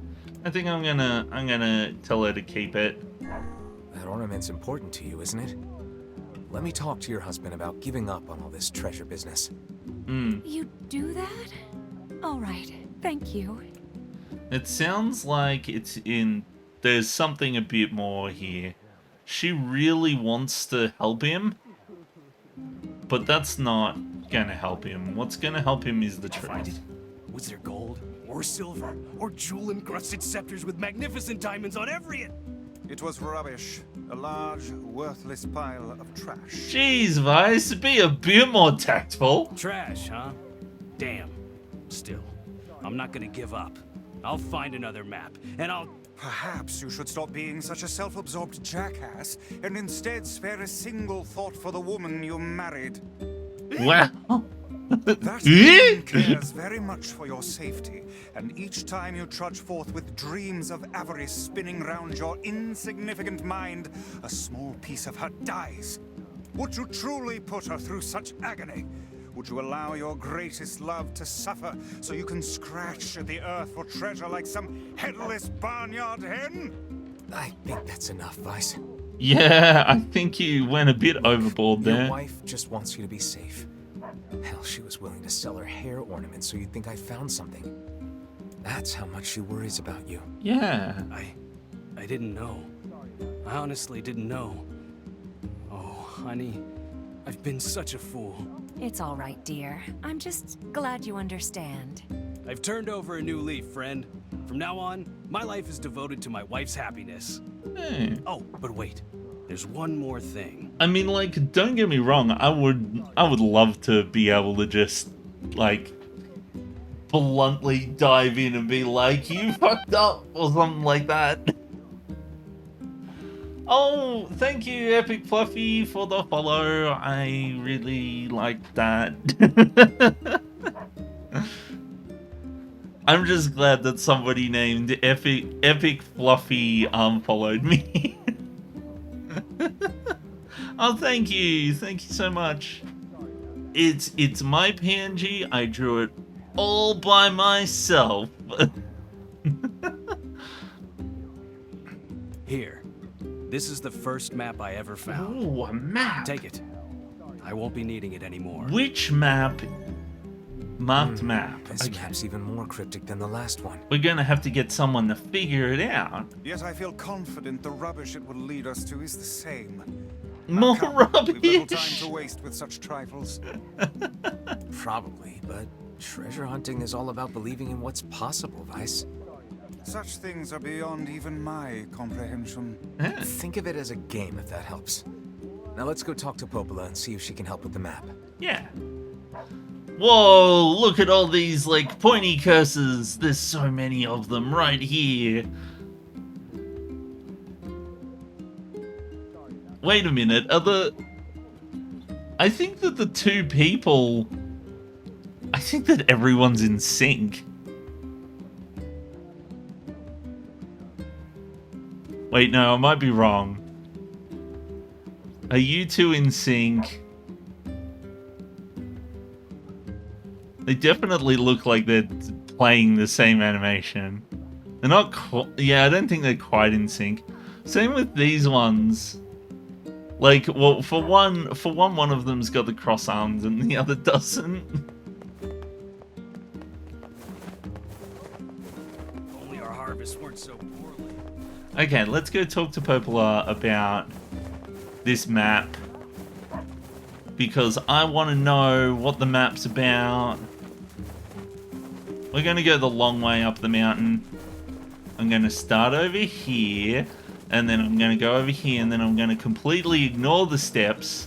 And then I'm going to go all the way up this big ramp. And then go in the library.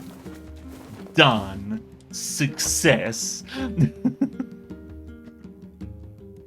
Doom, doom, doom. Boom, boom, boom, boom, boom, boom, boom, boom. Okay.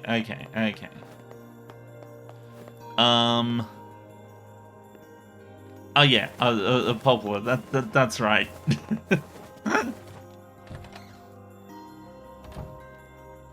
Hey, I've got another map for you.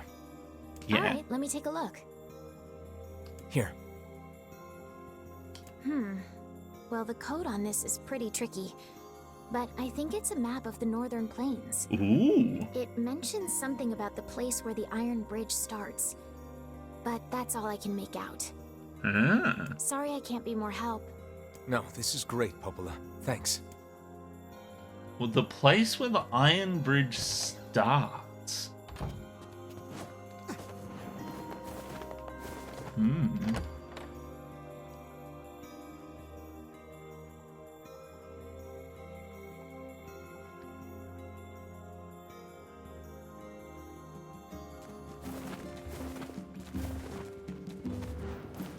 I hope you find your Yona. I really do. Thank you. Random person telling me giving me luck.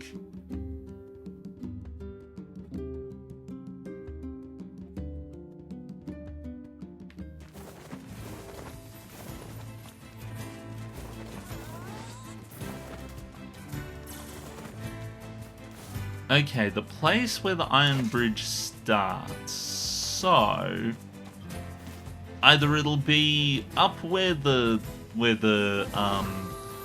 it'll be up where the junkyard is, or it'll be up on the other side of the bridge. No, stop, please. Okay.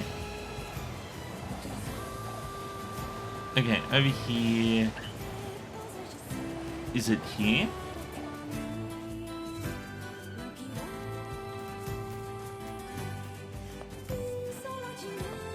Aha! There it is. I found it. Obtain the spear, Labyrinth's shout. Wow. It would appear this latest treasure map was the real thing. Yeah. Yeah, I'd say this is an ample reward. Wait, so we're just gonna keep it? It's ours now?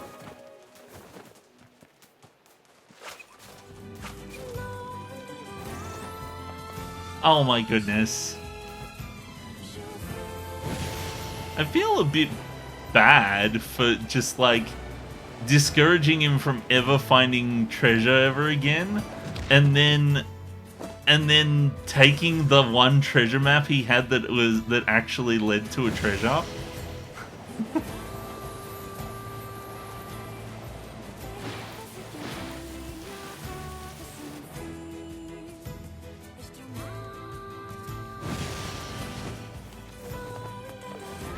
But I think we're almost out of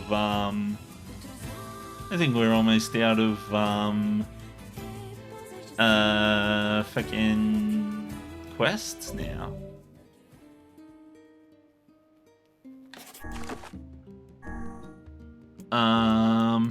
Let's see.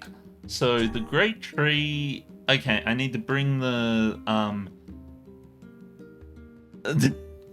I am terrible at drifting. Okay, I don't know what I'm doing with drifting. I'm very bad at it.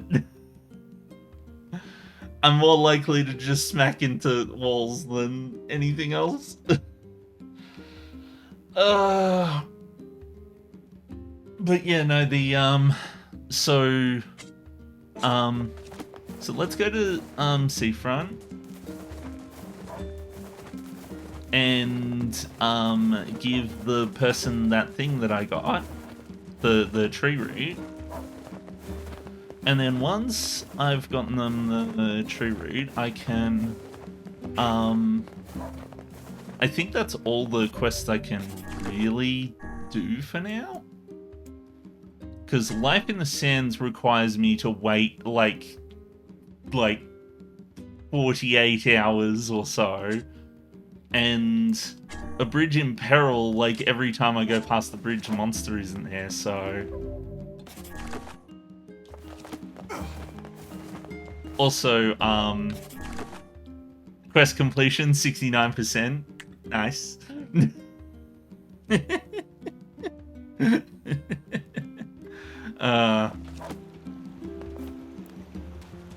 Oh there. Nick E. Seafront. Yeah, let's go to Seafront.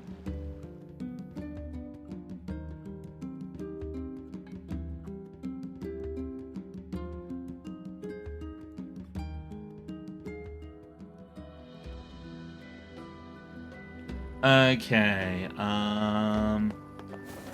item shop.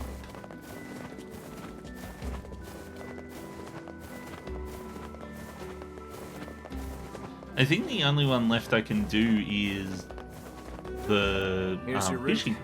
Buddy. Oh, how wonderful. This should help with my research. You see, research is what a scientist does when... I know what research is. Get to the point. I don't know what research is.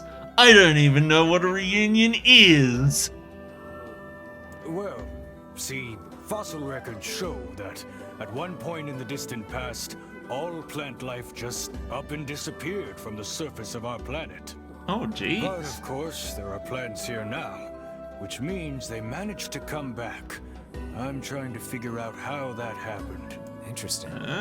If you figure it out, it might make growing crops a lot easier. Huh. You're way smarter than I thought, buddy. Anyway, here's your payment. Thanks again. Back to work then. Okay. We got plenty of money now. I should go see if there's things to buy at the weapon shop. No items. Jeez, I've got 100,000 coins.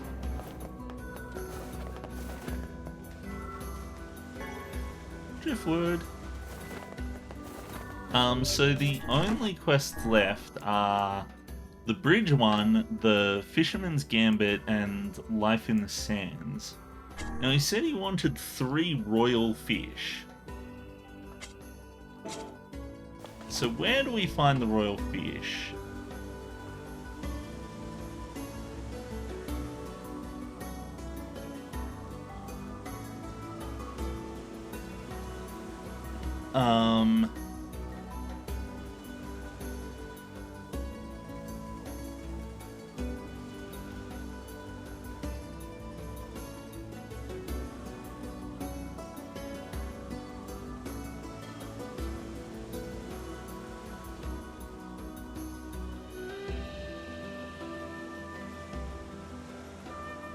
So it reckons at the Eastern Road Lakes. Okay. Fair enough.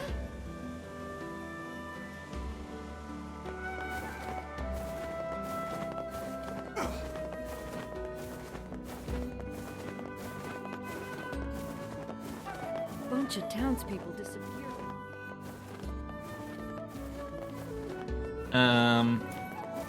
Wait a minute, what am I doing?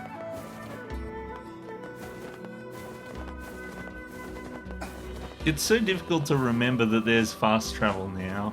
Oh no, I done goofed. Oh no. And it put me It put me all the way over here. Oh my god. Everything in working order? No, nothing's in working order. I fell in the lake. Your health is diminished. You're a diminished health. Okay. Oh there. Get. Okay, I want to go to the village. Wait, no. No, I don't. I want to go to the desert. Yeah.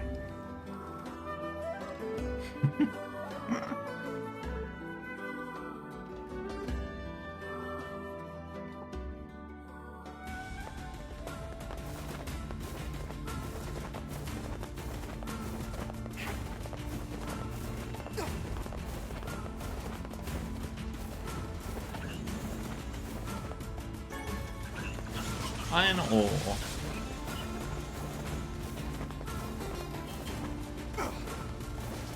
I love how you can see the place where the wolves were hanging out from here.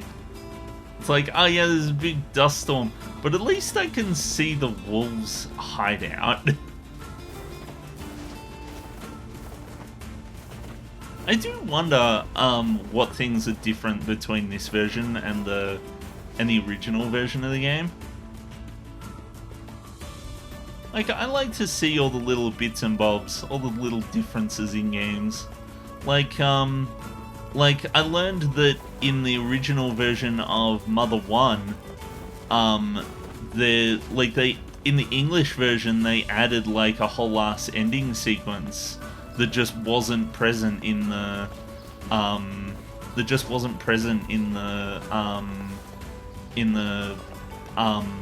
Famicom original. This is the... Yeah, this is where I'm supposed to be.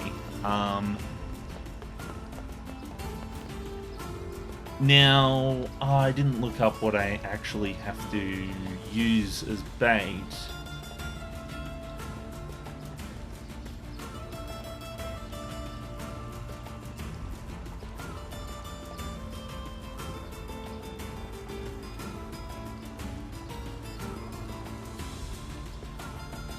Bait needs to be an earthworm. Okay. They added some more midway content and a whole new ending. What, like in this game? Or in,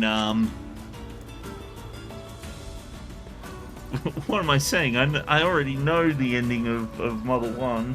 I know what they changed in Mother 1. And they didn't add a new ending. I wonder if I've beaten that old fisherman yet. One wonders how talented a fisherman he actually is. I think Saw he's... the ship on his shoulder. He must be amazing. No. Well, off to fishing then. Yep.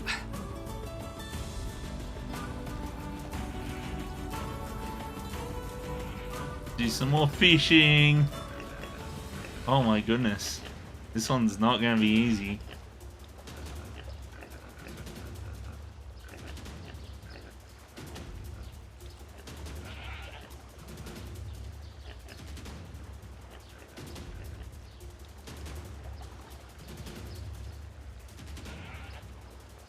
Oh my goodness, I can't, I'm sorry Chris, I can't read your comment until I've done this. This is really tough. I suppose it ain't a royal fish for nothing.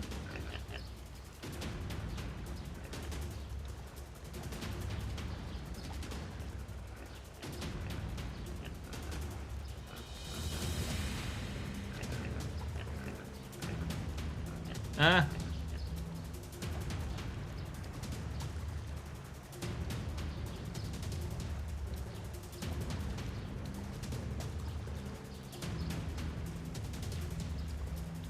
Oh my goodness, catching 3 of these is... Catching 1 of these is a task and a half.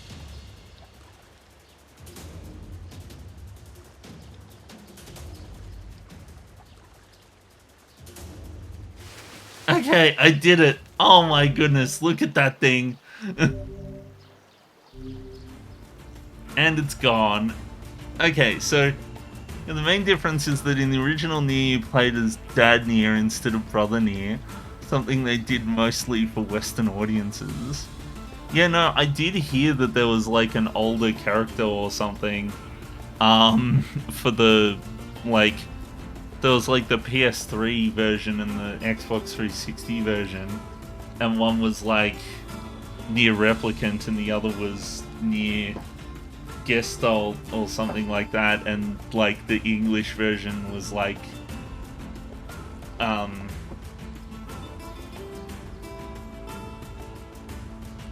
the one where you play as the older character. I did wonder if it was like if having a different age character was going to make much of a difference.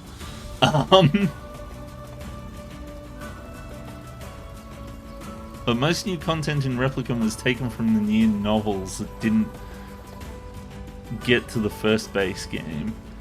Oh, okay. Interesting.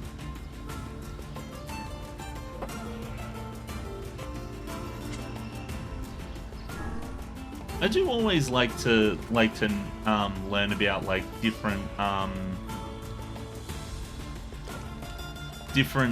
versions of games. My goodness, my fishing skill is so high that I genuinely thought I'd fucked up when I did that. Boy, am I glad I bought 90 earthworms like at the start of the game now. This entire time I've been contemplating selling them.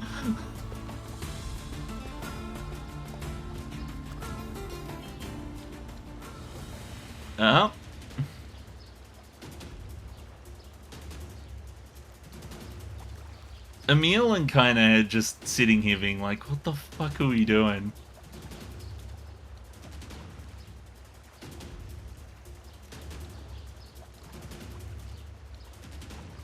Come on.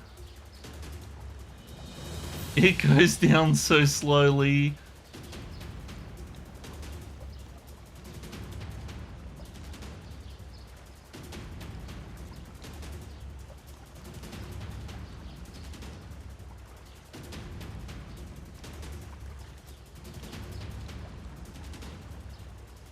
Come on. No, it's not bedtime for Tamagotchi yet. There we go, I got it. I barely even get the chance to see the fish. Okay, hold on. I have to put my Tamagotchi to sleep. There we go, I have to turn the lights off. Because it's 10 o'clock. Okay, let's fish with the earthworm. Oh, we're pointing this way now. There's some games where different ports of the game like drastically change a lot of things. One of my favorite examples of some ports that that really changed up everything was the ports of Final Fantasy IV. And yes, Chris, I know I've got Final Fantasy brain rot, but like it's a really good example of like some ports that are like drastically different, but still really good. So like for Final Fantasy IV, they made 2 ports of it. They made one port for the DS and one port for the PSP. And the cool thing about those ports is that basically the 3DS port was made by the same team who made the 3D port. Sorry, not the 3DS. The DS port was made by the same people who made the DS port of Final Fantasy III. They basically just, you know, decided, oh yeah, well we did 3, we might as well do 4. And they did an absolutely fantastic job of reimagining Final Fantasy IV in there we go, now we've got it. of reimagining that game in 3D and doing things like adding voice acting and adding voice acting and adding new scenes and kind of patching up the plot holes and things like that and all of that sort of jazz. And they changed up the way that the game works. Is no longer just the same game as the original game. Like there's new monsters with different balancing and all of this sort of stuff, and it was just a wonderful version of the game. Like it really polished up what was already a magnificent game. And it was wonderful to see. It was basically a port where they took the potential that the game had and then just like enhanced it and all of this sort of stuff, like actually took advantage of it. It was wonderful. I wish every port or remake could do such a thing. That being said, it wasn't very faithful to the original, which was kind of its big downfall. I should have gone to the bloody boat. Dang it. I can't swim to the boat. Hold on. I'll get there eventually, don't you worry. But it's an absolutely wonderful port of the game. Highly recommend playing that port. But I'd only really recommend it if you've already played the game and want to see it with a new coat of paint. If you're after a version of the game that is faithful, that is like really like adheres to what the original was doing, but just with like up-res graphics and stuff like that, I'd play the PSP version, because the PSP version is very much the same game as the original, but it's just got high resolution graphics and high resolution 2D graphics and new special effects and stuff like that.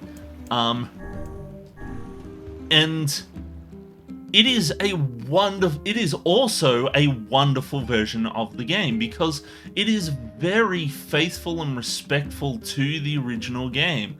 It doesn't, it like goes in the complete opposite direction that the DS version does. It's like, we are going to stick to the original and we're going to polish it up and make it look really nice. And make it look nice, make it sound nice, you know, like, and it is one of my favorite ways to play the game, for when I want it to be faithful to the original game. Dip my oar and call me Cecil. Cecil!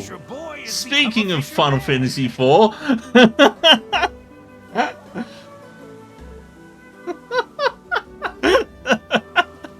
oh, what timing! Oh, did I just snapped something. Oh, it was a piece of broken plastic, that's fine. I just heard snap and I was like, oh, I've broken something, haven't I? But no, it was just a piece of plastic that had broken off something already. Yeah, all the NPCs are voiced as well now. The OG voice cast re-recorded all lines. That's awesome that they re-recorded all their lines. But the, so in Final Fantasy IV's case, the DS version only voices the cutscenes. Simply because, well, it's a DS game. There's only so much memory they had on those things. But for a DS game, it looks really good. For a PC game, like the PC port, oh, it's rough. It's very rough. It's like playing a PS1 game, but like with really high resolution models and stuff like that. like you can see all the low textured jank that's going on when you play the PC port of that version. I much prefer playing it on a DS with the dinky ass little 320 by 240 ass looking screen. Wait, is the DS 320 by 240? I think it might actually be a bit bigger.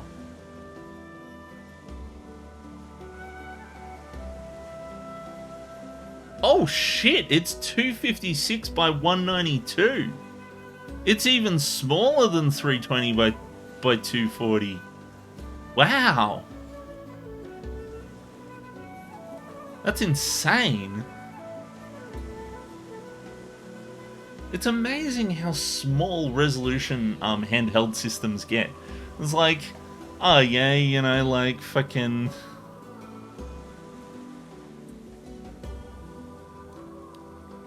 Here you've got the DS resolution of 256 by 192 pixels. Meanwhile, my monitor here has 3160 by 1080 pixels. Like, makes the DS look like, oh, how quaint. Oh, the DS is wonderful. Like, the DS is my comfort food. I am quite literally holding a DS right now.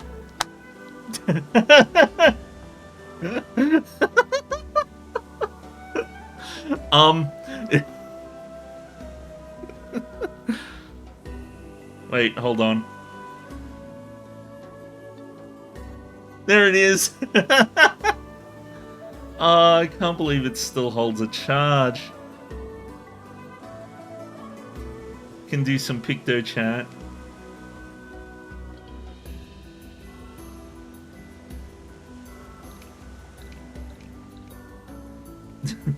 I don't know how well that comes up on the mic.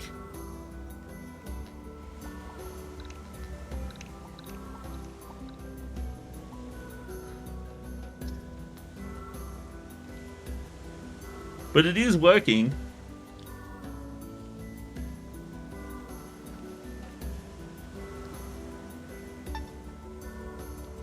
Yeah, no, the only reason I got the DS here is because I was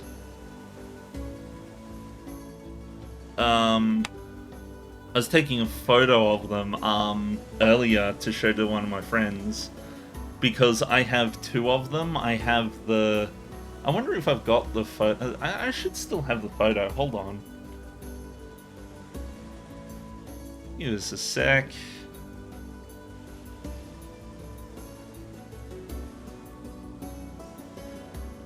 I hate the way that Google Photos won't actually let me go to Google Photos. Sometimes.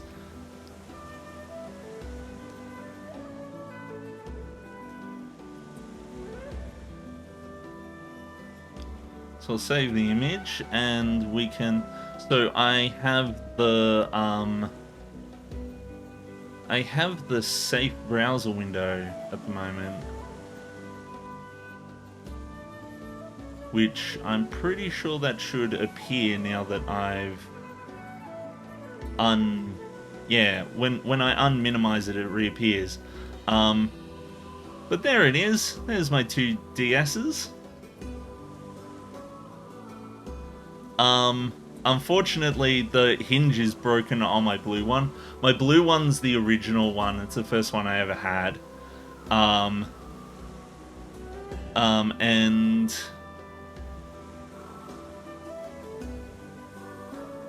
So if I save this one as well...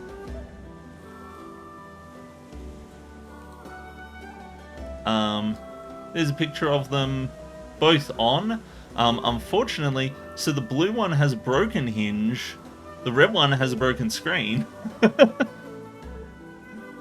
But yeah, no, I got the I remember when I was a kid. So well, back in 2008, I think it was either 2007 or 2008, I forget. Yeah, well, in that photo, So the red one still had a charge, and it hadn't been turned on for like fucking years. The blue one didn't have a charge, so I had to charge it. But I charged them both. But the thing about it is, so I got the I remember when I was in high school, I really wanted the blue and the red, the blue and the black one, because it was just as the blue and the black and the red and the black had come out, and I saw them, and I really wanted them, and I ended up like saving up some money from my job and stuff like that, and oh wait, no, it might have been before my job. When did the blue and black DS come out?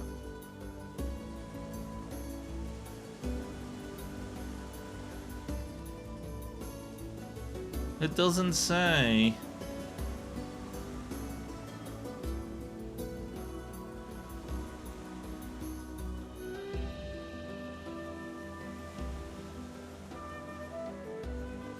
"12 colors, the cobalt black."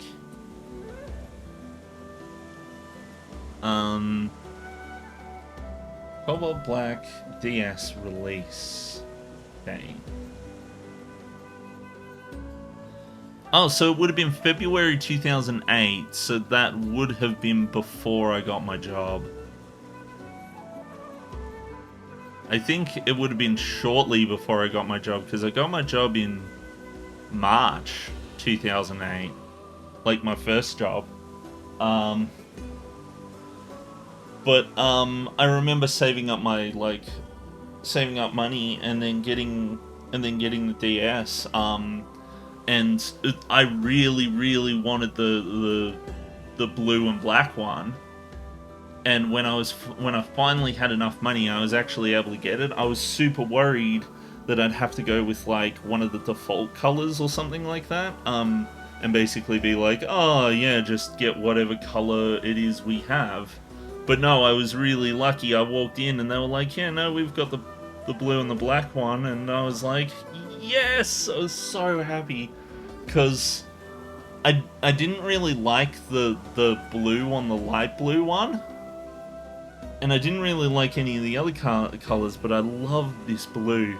Like, the blue... Like, I do wish that the entire system was blue, but it was also just as cool that it was a dual tone. I also do wish that the inside of the DS was blue. Like, just the top bit. That would have been cool too, but I was still... I have so many memories of this thing, like... I played this thing so much. I played Ace Attorney, I played Trauma Center, I played Mario Brothers on it, I played Final Fantasy games on it. Like, this thing is a staple of my childhood. Like, we watched movies on this thing because I had an M3 card, and turns out you could encode video files and then play them back. And so I loaded up like a handful of movies, and then when we went into school, we would just sit there and watch movies in boring classes and stuff like that. Or when we have free time or whatever. It was great. I love this thing to death. I really wish that the hinge wasn't broken. Like, I tried my best to take so good care of it. I really did. But I just used it so much. Like, it just wore down. Like, I opened it and closed it all the time. I'm still doing it now. But that will forever be... Like that system right there is a core memory for me. Just everything about it. Like, half of the video games I play today are because of shit that I played on that DS. But anyway, I should stop rambling. Well, do my, yeah. You think you can push me off of my spot? Come on, let's go. Huh?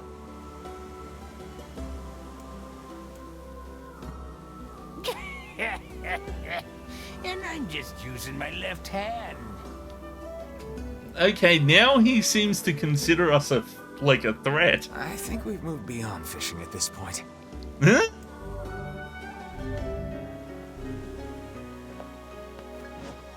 My money is on either it'll be 8 or it'll be 10. Special for you this time. Go out there and catch me 2 blue marlin. How is that special? Only ever caught one once myself. Bring me those fish, and I'll call ya master fisherman for true. Ah. There it is. Okay, so I think I might leave the last fish one for a bit. I think I might do some plot stuff. Because right now the only ones I've got are Life in the Sands, which I can't do for, like, I quite literally can't do until, like, next week. Because of the way the game works. And there's also the bridge one. I feel like both, like, basically the stuff I've got left is like wait 'em up style tasks, quests. I might go check and see if there are any I can make it! Haha! I won! Let's go see if there's any tasks remaining.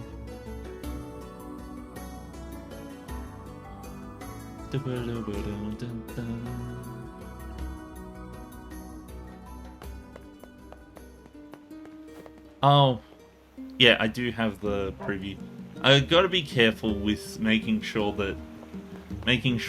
whenever I bring up the browser window, I gotta make sure that I like put it down again. But yeah, just in case you were wondering, that desk in those photos, that's like my actual desk. Like, that's the desk that I'm sitting at right now. That's why the DSs were there. But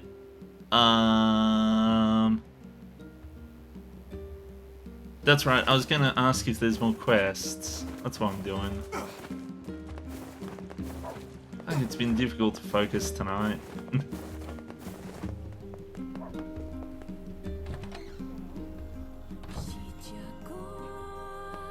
Hello. What have we got today? Which job should I give you first? Apparently the manor's butler has a unique shade he wants your advice on. Yeah, don't look at me. Okay. I wrote down the client's location on your map, so... Okay. Yep.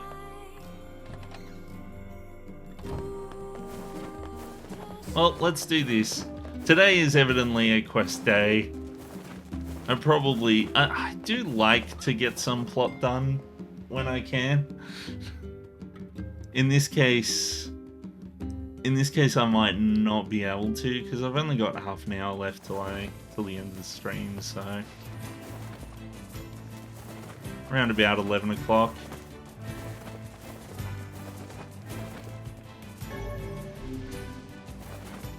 Apparently I can't carry anymore. Okay, you guys need to learn a lesson. And that is to not have armor. They seem to have developed some manner of bodily protection. It seems these creatures too follow the prescripts of evolution. And I'll just have to overpower them. You have to adapt. That's the best solution for like combating things with evolution and stuff like that. The creature that evolves to be the most adaptable is the one that's going to survive the most. And that's part of the reason why humans survive a lot, is because we sit here and we say things like, No, I don't like the fact that I'm not going 80 kilometers an hour. I'm gonna go really fast. I'm gonna make a machine that ignites gasoline.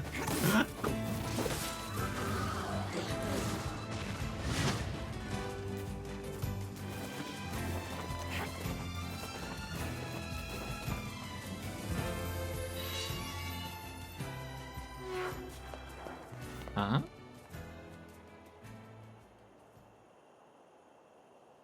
That was odd.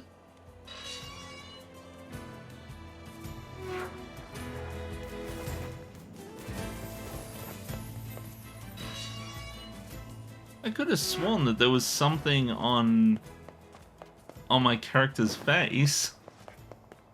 On Albert's face. See, now that I've called him Albert, that's my headcanon now. This character is Albert. I don't even care if there's other name. Master Emile, terribly sorry to disturb you, but I fear we have a situation. Yeah? What is it, Sebastian?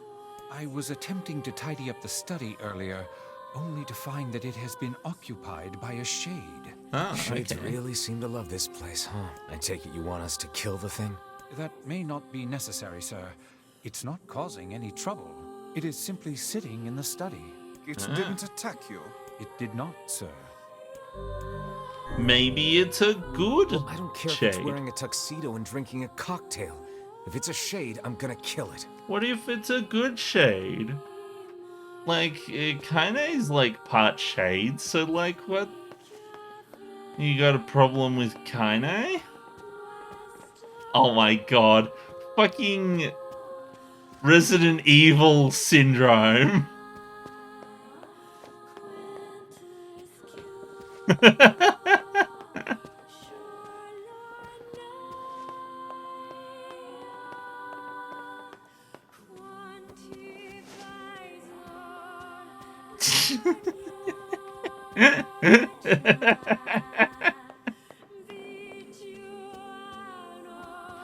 So, for the record, I am the only direction I'm pressing up here. The only direction I'm pressing here is up.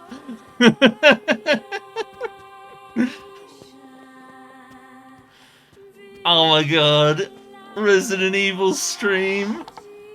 Resident Evil, more like Resident Albert.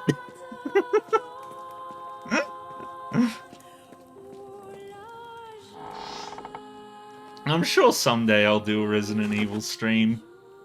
Mostly because I want to do Resident Evil. Was it in the courtyard, wasn't it? Yeah. Hey, please help. How's it going? We're no longer playing Nier, we're playing Resident Evil.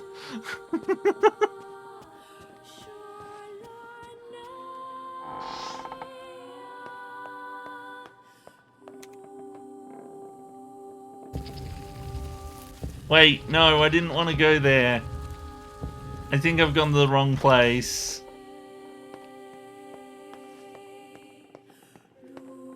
Can I just press the button again?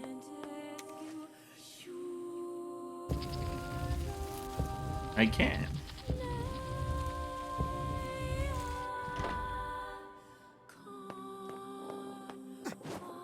Jump. Okay,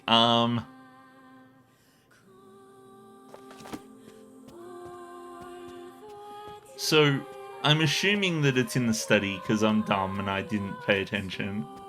Actually, the fucking quest will tell me, won't it? Investigate the shade that has appeared in the study. Gee, I never would have guessed that the shade was in the study. I never would have, like, you know, just because it's called A Tale of the Study doesn't mean that the shade is staying in the study, which is, you know, just the biggest room in the fucking house and, like, the... Oh my god. It's a box! Now it's no longer a box.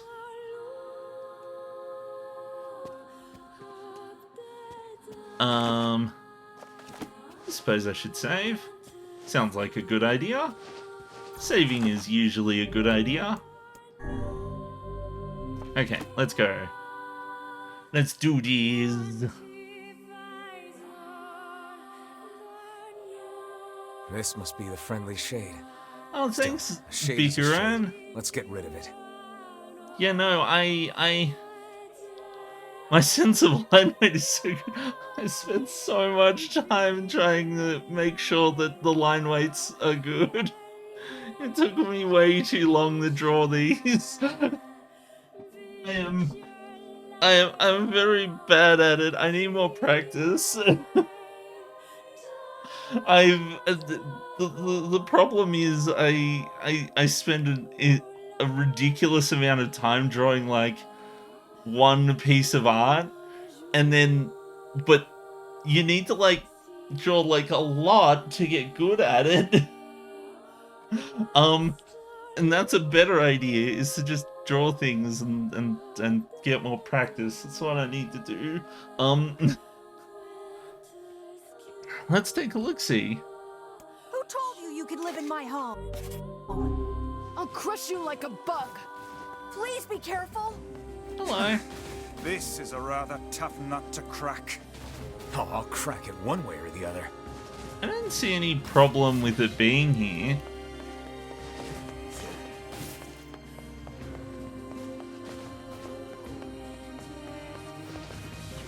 He's just wandering the library.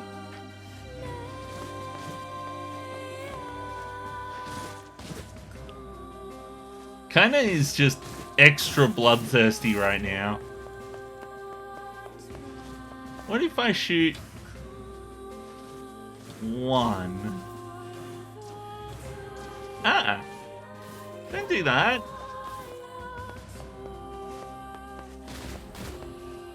They clearly have a shield, kinda. You can't just...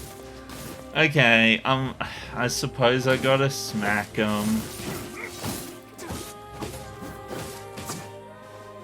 It's running away! Come on!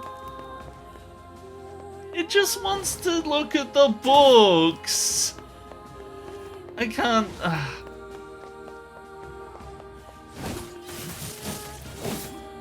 Can't we just talk to it instead?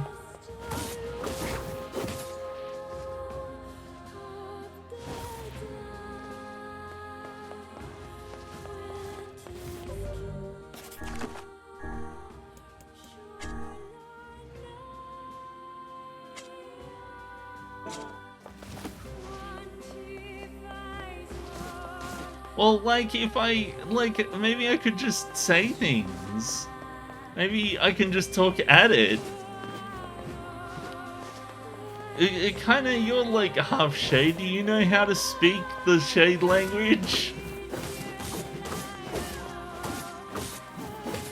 Okay, so clearly that's not quite working. Let's try a few different methods.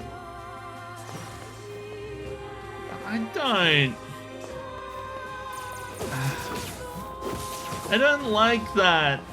It was like struggling to get up.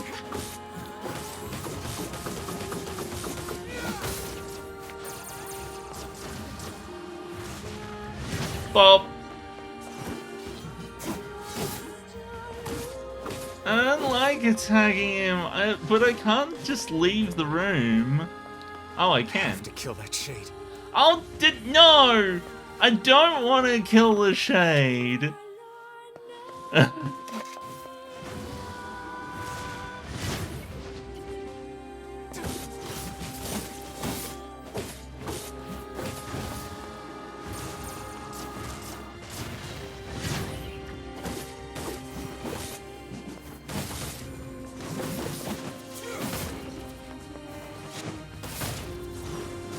He's really taking a beating.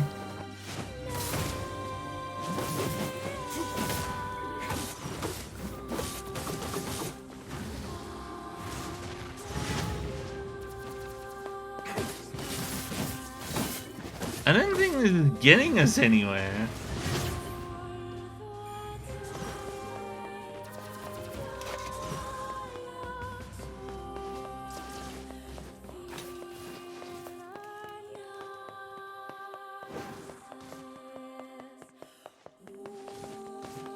There's no, like, books I can give him?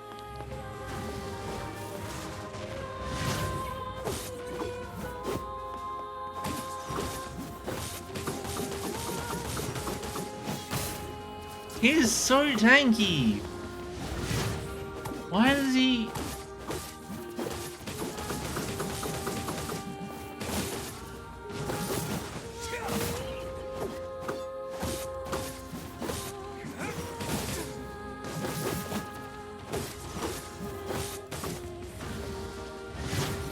Okay, I think maybe I need to use something against him? Like some kind of ability or something? I can't not kill him.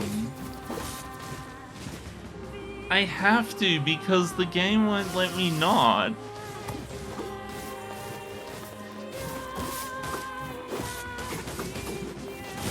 But he's so... No! He's so tanky! I don't even know if I'm doing any damage to him. Oh, finisher command. Oh, that still didn't do it!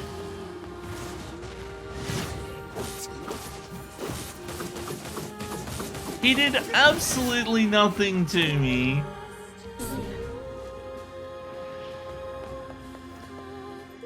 That was so mean! I think Albert's secretly evil as well. We killed that shade in the study. It was pretty tough. I don't feel good.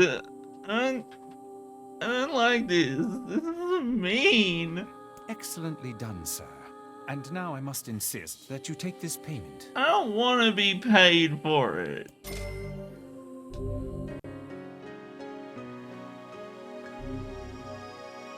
Okay, what happened?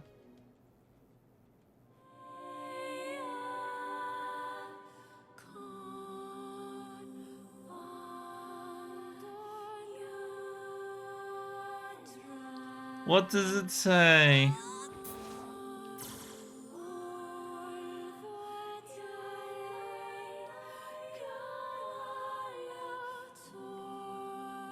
That was it? That's the whole quest? The whole quest is just me going in and murdering some poor shade? There's like no alternative? This is mean. What was a shade doing in there in the first place? I think he just wanted to listen to books. My main man, Albert.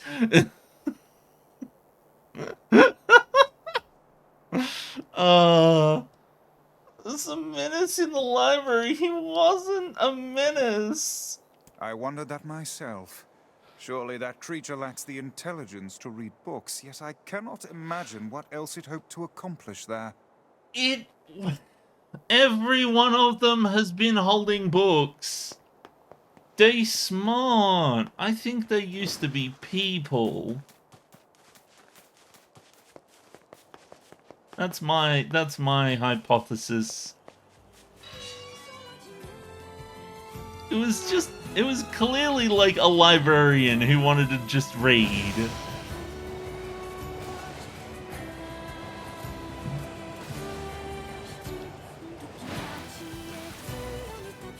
Drifting.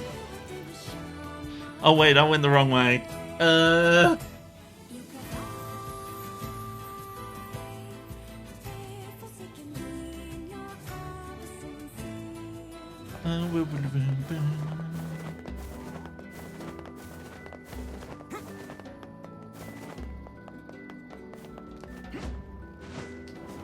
Oh dang it, I mistimed it.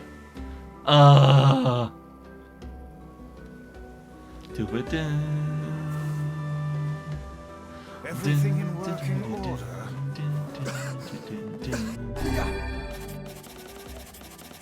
Whoops. Yeah, Weiss. I'm good. Your health is diminished. Do be more careful next time. My health has not diminished. Oh, there.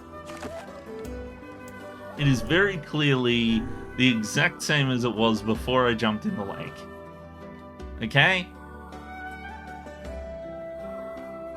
And nothing else happened. Okay.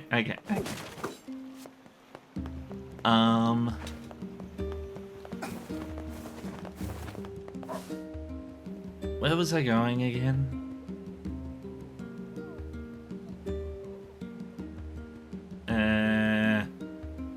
Oh yeah, the place where the quests are. More quests! Oh. No. You, huh? Just leave me alone, will you? Funny how lonely it gets when those brats aren't around. Hey, screw you, man. After the kids she used to take care of by the fountain died, my grandmother's mind began to slip. Oh. I'm worried about you. You've been a different person since you... Thanks, but you don't have to worry Oh, on my whoops. account. What have we got today? Nothing. Which job should I give you first? Wait, there's another one. The Okay. postman wants you to get rid of some shades. It's getting pretty dangerous around here lately. Okay. Yeah, let's go I do wrote down that. the client's location on your map, so head over there to get the details. We'll have to do plot next time.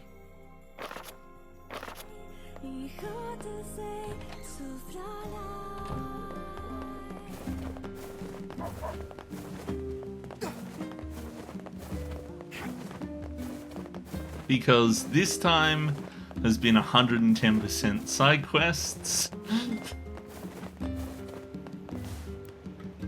Oh, there.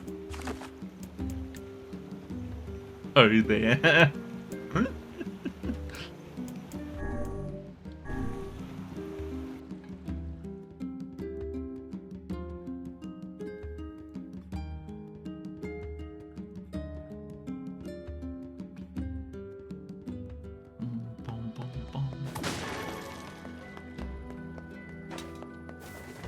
Okay, where is the place? It was up here, wasn't it?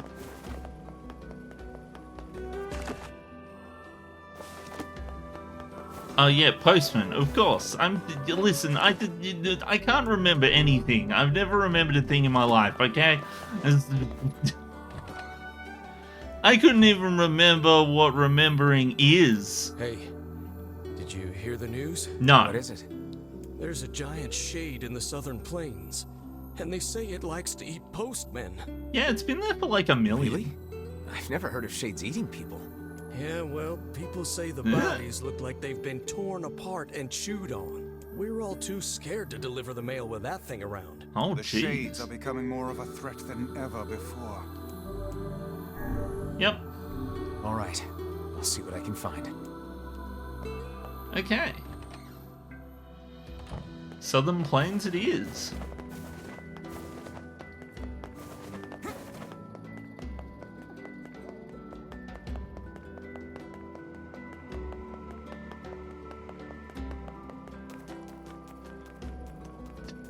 I love the way that he's just like, but then also like bouncing off the wall, just like.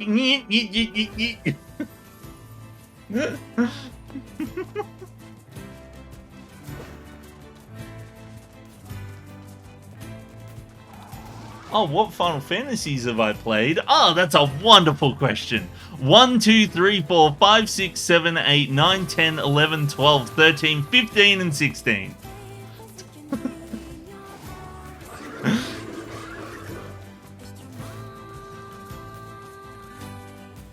And out of those, I have beat 1, 2, 3, 4, 5, 6, 7, 8, 9, 10, 13, and 16.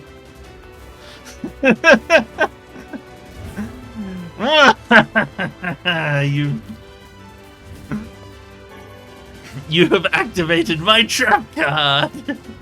I really do need an evil one now. The closest I've got is this.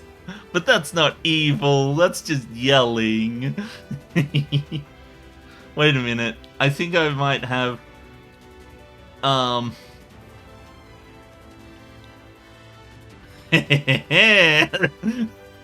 That's the closest I've got. But yeah, no.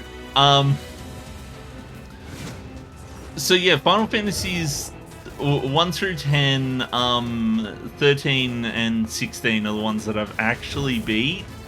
I'm currently trying to beat 11. Well, yeah, they're shades. Which... How to explain it? Huh? You think about it while I kill him. Why is Albert just so focused on killing them? It's like, yep, there's no possible way there could be any redemption for these creatures. Or any, like, motivation or reasoning or anything like that. Nope, they're just evil and they must be killed.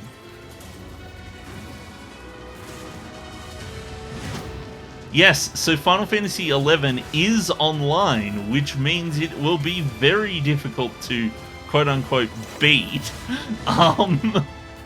So my plan is to go through... My plan is to get to a certain level and play through the expansions, and then once I've done all those, I'm basically going to be like, is there anything else I want to do? And if not, then I'm going to call it finished. I'm going to call it beaten. Well, at least I got the monster.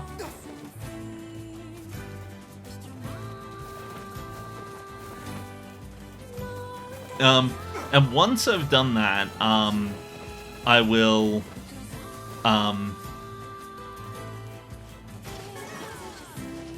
almost killed him, killed a lot of people, and kidnapped Yona. So, I mean, like, that's a fair point, but also at the same time, it's clear that not all shades are the same. Like... I'm calling prejudiced. I'm calling speciesist. Clearly Albert is speciesist towards the monsters that are trying to kill him. Like, I genuinely don't think they're all the same. Like, I genuinely think that some of them are just trying to be chill and peaceful.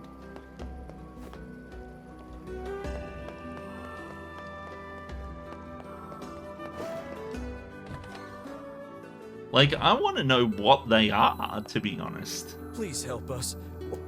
Huh? Did I not? What? Did I do it wrong? Was that not the... Was that not the shade? I thought it was. Actually, whilst I'm here, I might not be silly this time, and I might actually buy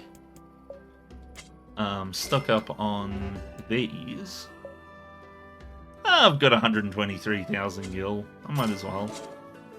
You know what? What else can I fill up on? Oh. It's just fertilizer. Whatever. But yeah, no. But yeah, no, on top of that, let's think, what other Final Fantasy games have I played? I think, so I've played Mystic Quest. I've played and beat Mystic Quest. I've beat Final Fantasy Legend and Final Fantasy Adventure, but I haven't played or finished Legend 2 or Legend 3 yet. Even though those are technically Saga games. Impossible. Who knew the Here it shades is. had grown so large? There's another And one. this close to a human settlement, no less. We probably ran out of stuff to eat up on the mountain. Ow. Hey, keep your guard up. I'm gonna make sushi out of this shit bag. Gonna make sushi out of it. It's not a fish. I'm trying to think of the other ones. So, I haven't played Tactics. I have played Tactics Advanced. I didn't beat it though, because I'm really bad at Tactics games. I haven't played Type 0, but I do own the HD remake of it. Anything is sushi if you can use your imagination. I mean, that's fair. Like, you can use, like, vegetables and chicken and fish and stuff like that. I'm thinking of sashimi, I think. Because I think sashimi is only fish. And what's it called? What's the other one? There's... So, sashimi... Sushi... Sashimi... and nigiri, I think it is. Yeah, so nigiri is the one where they put the fish on top of the rice. Sushi is the one where they wrap it in the seaweed, and sashimi is the one where it's just on its own.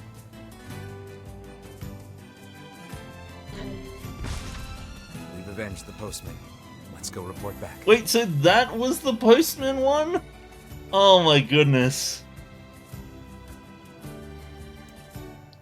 It was just like, yep, that was definitely the postman. The last one, not the postman one.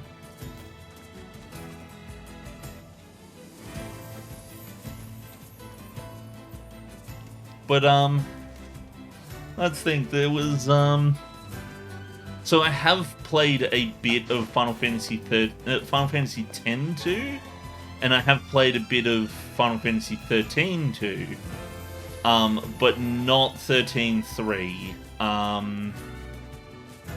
I've beat the remake of Final Fantasy VII, and both remake and rebirth.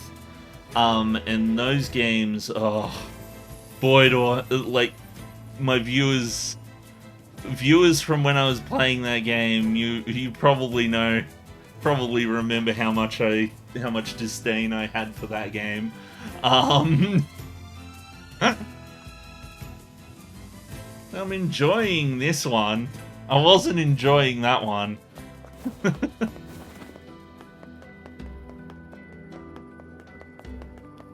Probably because I'm not sitting here going like, oh, in the original, they didn't do this all the time, like I was with 7.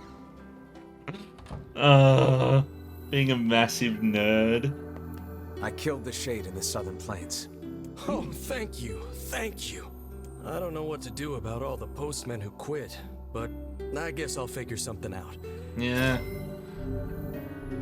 Well, it's gonna be easy to convince them that convince new postmen to join, now that there's no Shades. 10 is one of the first games ever end my faith. For me, 10 is,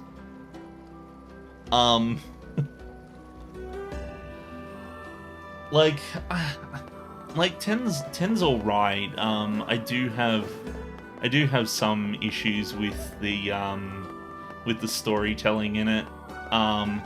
It's not the worst in the series, but like some of the storytelling bits, some of the gameplay bits were very dodgy. I did like the way that the story turned out in the second half of the game and stuff like that. Even if I do feel as though they wore the theme on the sleeve too much. But personally, for me, my favorite is 6.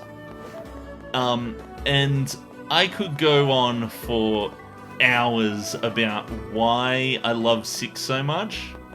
But unfortunately, Chris is lurking around, and I'm not going to be spoiling anything, so yeah. I keep trying to get Chris to play FF6, and he won't play it until I play Half-Life 1. which I should do. I hope the wheel lands on Half-Life 1 after this. I'm running around in fucking circles right now. I need to go back to the village. I would highly... My mic is a bit loud, sorry. I would highly recommend Final Fantasy VI. It is one of my favorite games of all time. I go so far as to say, like, I go as far as to say it's just the best one. Like, well, maybe not. I don't know. I don't know what I'm saying. Oh there, getting on? If you ask me, 9 is the best one, like, objectively, but 6 is my favorite, and I love everything about it. I love all its quirks, all of its issues. It is, if for me, I reckon 6 is a really good starting point. It's not really early, so there's not a lot of the jank that you got from the earlier titles, but it's not really late where you're kind of getting into action RPG sort of stuff. It also doesn't have a lot of the barriers to entry that games like Final Fantasy VII have, where it's like everything's all polygony and difficult to run and shit like that, you know. Like, FF6 is pretty accessible these days. Personally, I wouldn't go for the pixel remaster. I'd just emulate it on the Super Nintendo. But it depends on how tech savvy you are. I haven't actually played the pixel remaster version. I've heard from a fair few people that it's a solid version of the game. Personally, I just say go for the Super Nintendo version, because so the Super Nintendo version script is a bit here and there, but I love it. It is a classic. It is a classic game. No. Actually, speaking of which, Final Fantasy VI is available on the Super Nintendo Mini. So if you've got the Super Nintendo Classic Edition, or whatever it's called in whatever region you are, Final Fantasy VI is one of the included games. That being said, don't be fooled, because the Super Nintendo version of Final Fantasy VI will say Final Fantasy III, and that's because in North America Final Fantasy VI was released as Final Fantasy III, so it's kind of confusing. But don't worry, it's not that difficult. It's not that difficult. But I would highly recommend 6. 6 does something that I don't think I've actually seen very many other games do. I'm not even sure if I can think of another game that did what Final Fantasy VI did. No, not Siege. No Siege.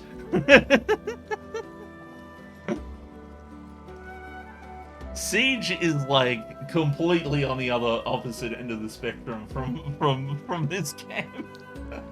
We're going from a 30-year-old Super Nintendo game that's a 30-year-old Super Nintendo game that's a turn-based RPG to a fucking team-based, online-based, modern game shooter type military thingy. Like,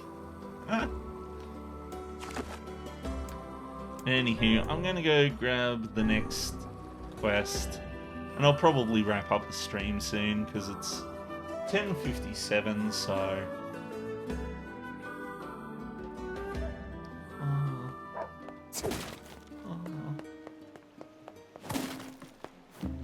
If only there was just like a gap in the wall here so that I could just go directly into town rather than having to walk up here and then jump and then slam down, forget that I can roll to stop that from happening. Okay, what's about there's another quest, huh? Would you ever touch 15? I did play 15. 15, it didn't really hook me that much.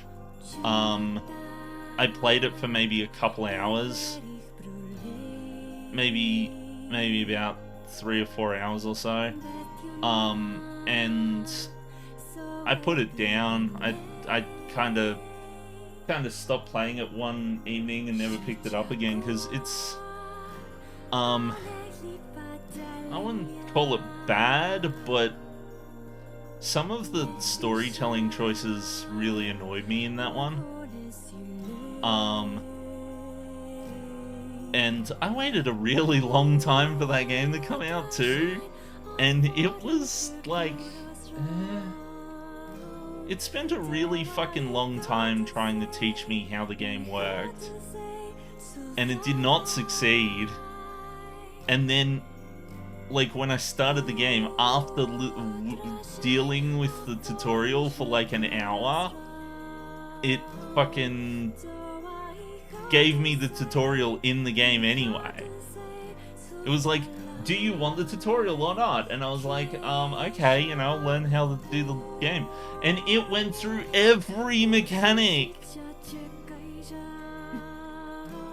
Followed the development so closely, even pre-ordered it, and then it was not what I was expecting. Ah, that's sad. That's unfortunate. I had high hopes for 15, and at the time I was very jaded. I said to most of the people around me, I was like, if Final Fantasy 15 isn't the best game I ever played, then I'm not going to buy another Square Enix game. Because I was sick of it. I was sick of every Square Enix game that I bought being rubbish. And 15 wasn't bad, but it wasn't the best game I ever played, and I was kinda set on not getting 16 until I saw the actual like reveal trailer. And that reveal trailer went from me being like, nah, I'm not gonna buy this game, and to being like, the moment I saw it, I was like, I'm buying that game. I'm buying a PS5 just to buy that game. And I did, and oh my god, was that worth it.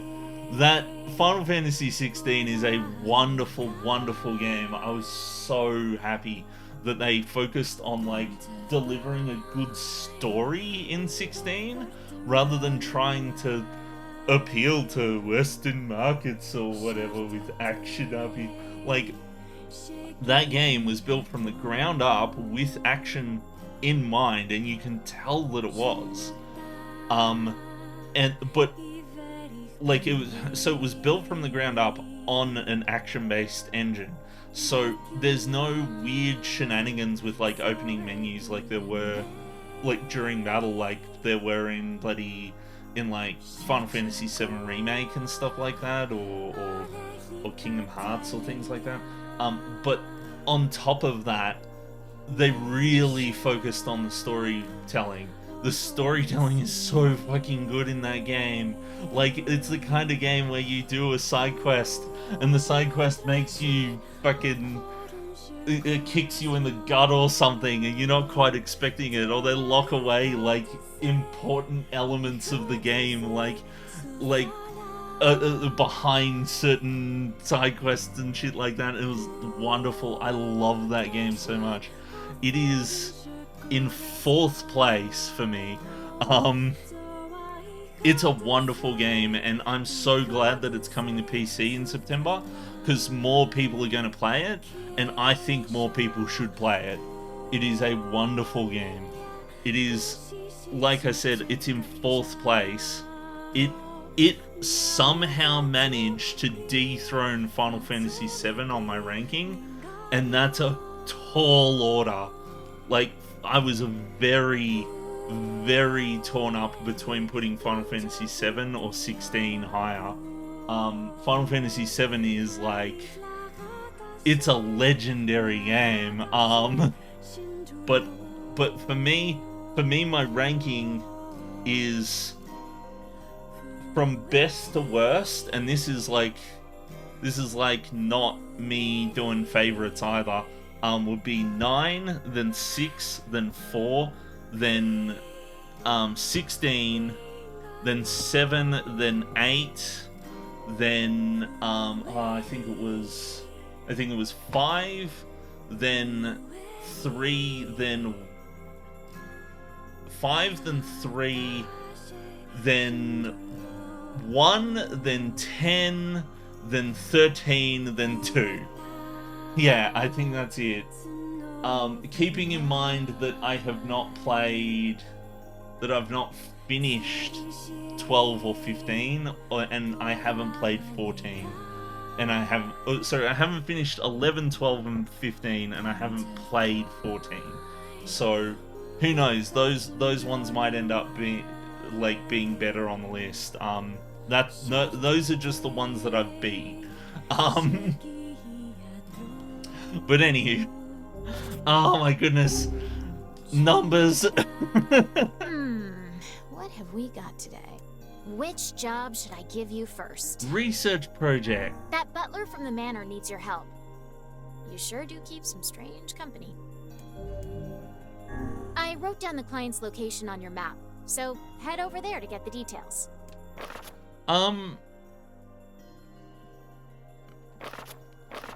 I love 13's world too. It's too bad the game kind of sucked. Like, I actually really love the sci-fi worlds in 13.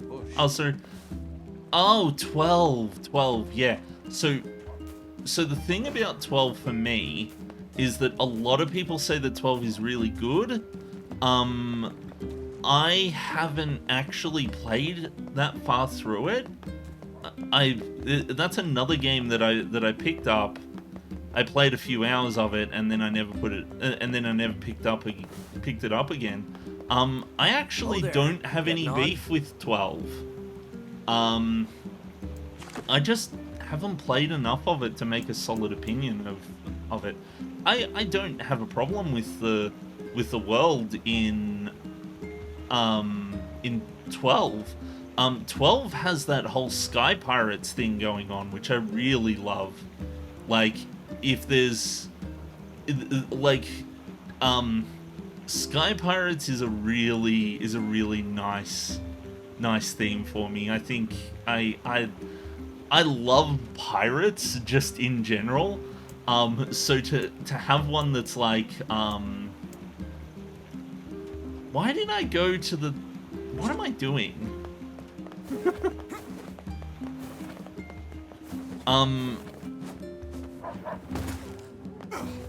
So 12 takes place in Ivalice, and I have a bit of a history with Ivalice in that I didn't quite like it because I felt as though every Final Fantasy game was taking place in Ivalice now. It turns out I was wrong. I thought that Final Fantasy 11 and Final Fantasy 9 did, but it turns out they don't. They take place in different worlds. But like the world of 11 kind of has a very similar feel to the Ivalice stuff. And you got like Vagrant Story and Tactics Advance and all that sort of stuff. And I'm not a big fan of the new designs of a lot of the like mainstay like characters and creatures and stuff like that from that time, because they were drastically different because a lot of the staff shuffled around during the Enix merger. I did not mean to go in there. I'm scramble brains right now. I was supposed to go to the mansion. This is proof that I can't talk and also video games at the same time.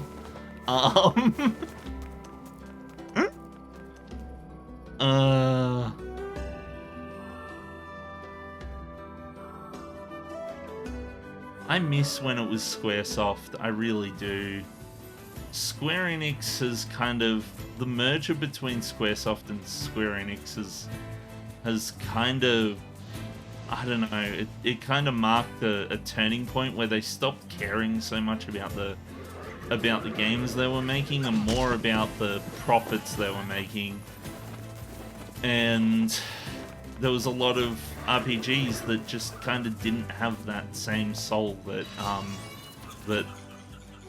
the earlier entries had, you know, like the earlier entries were made by ragtag teams of like random ass people they had, and are basically just like, oh yeah, here's like a handful of people, go make a game. And then 7 became like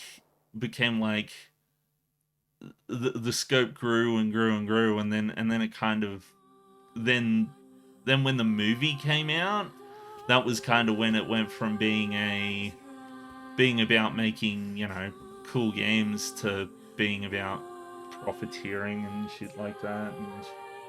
And we're this big company who has to pay millions of dollars to get all this shit done, and welcome but back, oh well, Master you know.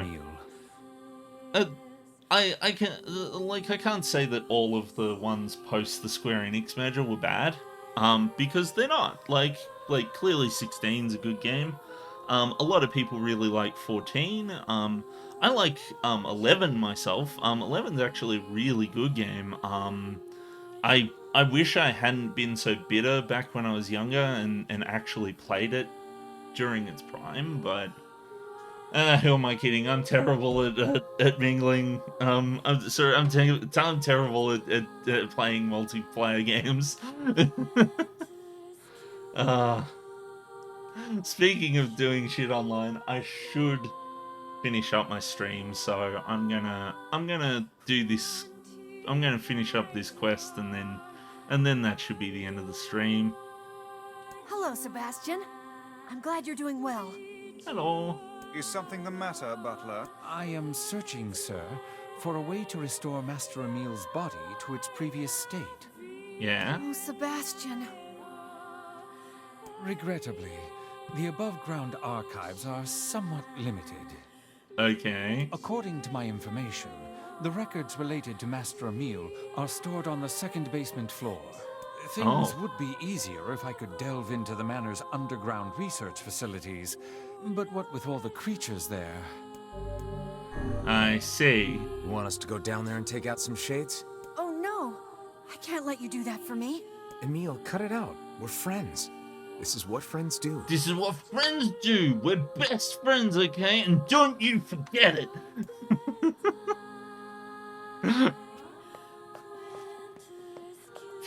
Don't you ever leave me. You're my bestest friend.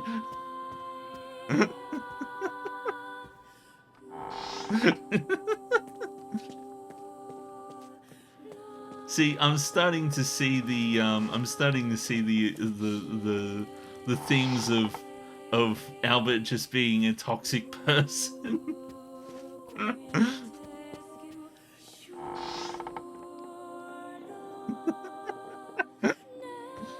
It's okay, 13. We don't need to be concerned about the guy who's, you know, increasingly getting vengeful at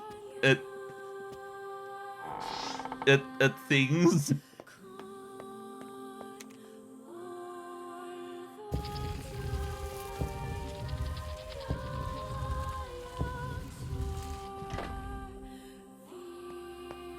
Okay, down we go.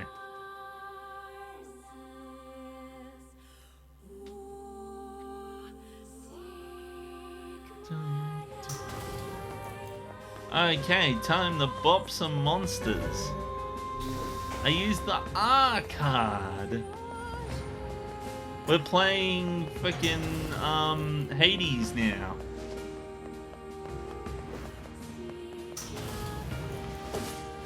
Wait, I don't need to, like, explore all of these things, do I? I could just go, like, directly to the exit. Oh, wait, that's right. I need to find the keys. Oh, I've already got the keys. Okay. Excellent. How about I just jump my way to victory?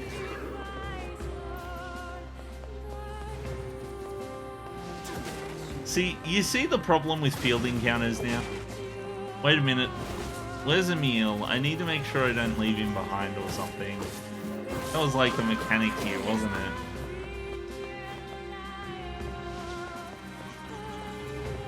I'm actually not sure if that's still a mechanic or not.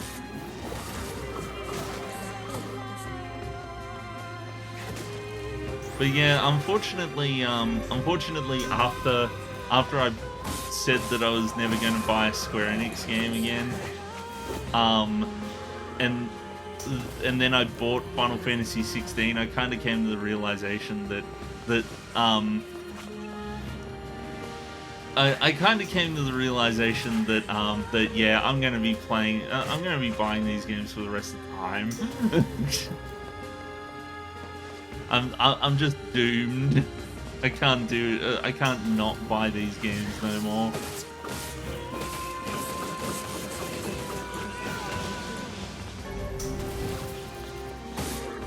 I do wonder what 17 is going to be like. I hope they do make a 17, because a lot of people were saying about how financially unsustainable 16 and 7 remake and stuff like that were, which is, to be fair, like, they did spend a fuck ton of money, and it's a very niche game to sell. I do wonder if for 17 they might take a bit of a step back, you know, maybe do like a Mega Man type kind of thing where they just, you know, play it out like one of the older games or something. I don't know how I feel about them doing that though, because Square Enix is known for doing really shit ports of its older games. It's not very good at refining their classic aesthetic. Like, they don't even understand how fonts work anymore.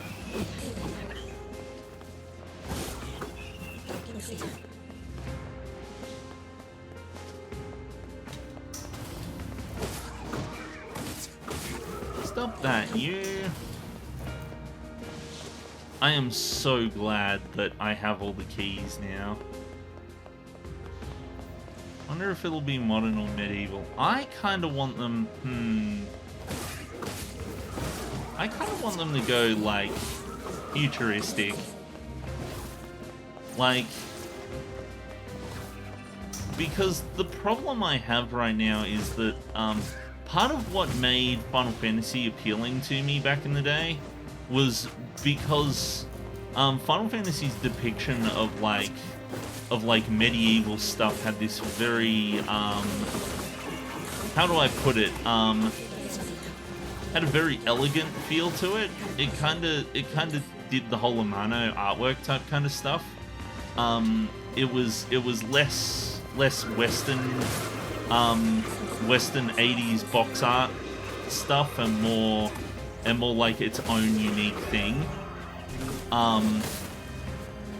Where it had like the watercolor art and all of this sort of stuff and the chibi characters, and like the enemies were always really overly detailed, whereas your characters were kind of like cutesy and stuff like that, and that really appealed to me. But nowadays they're kind of going for the whole realism thing.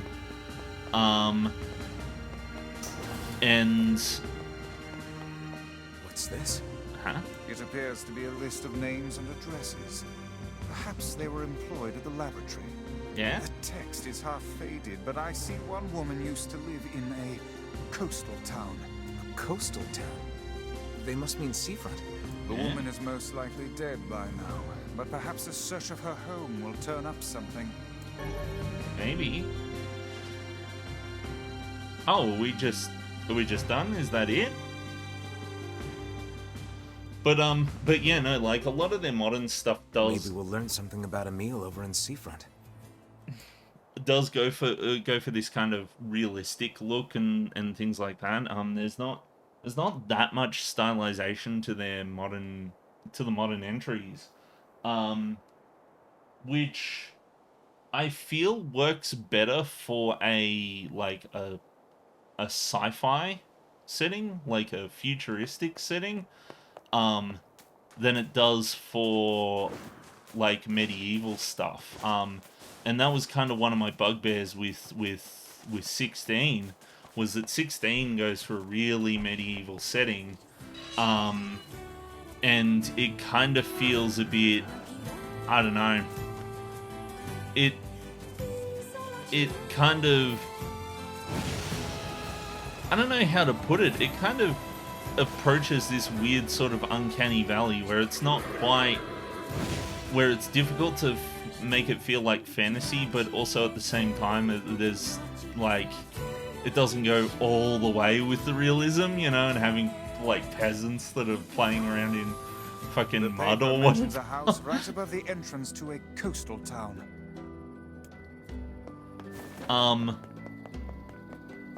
So the more I've spent with the series, and the more I've spent with like games and media in general, the more I've learned to appreciate different art styles. And at first I really didn't like when I was a kid, I didn't like the artwork for games like Tactics or Tactics Advanced. Wait a minute.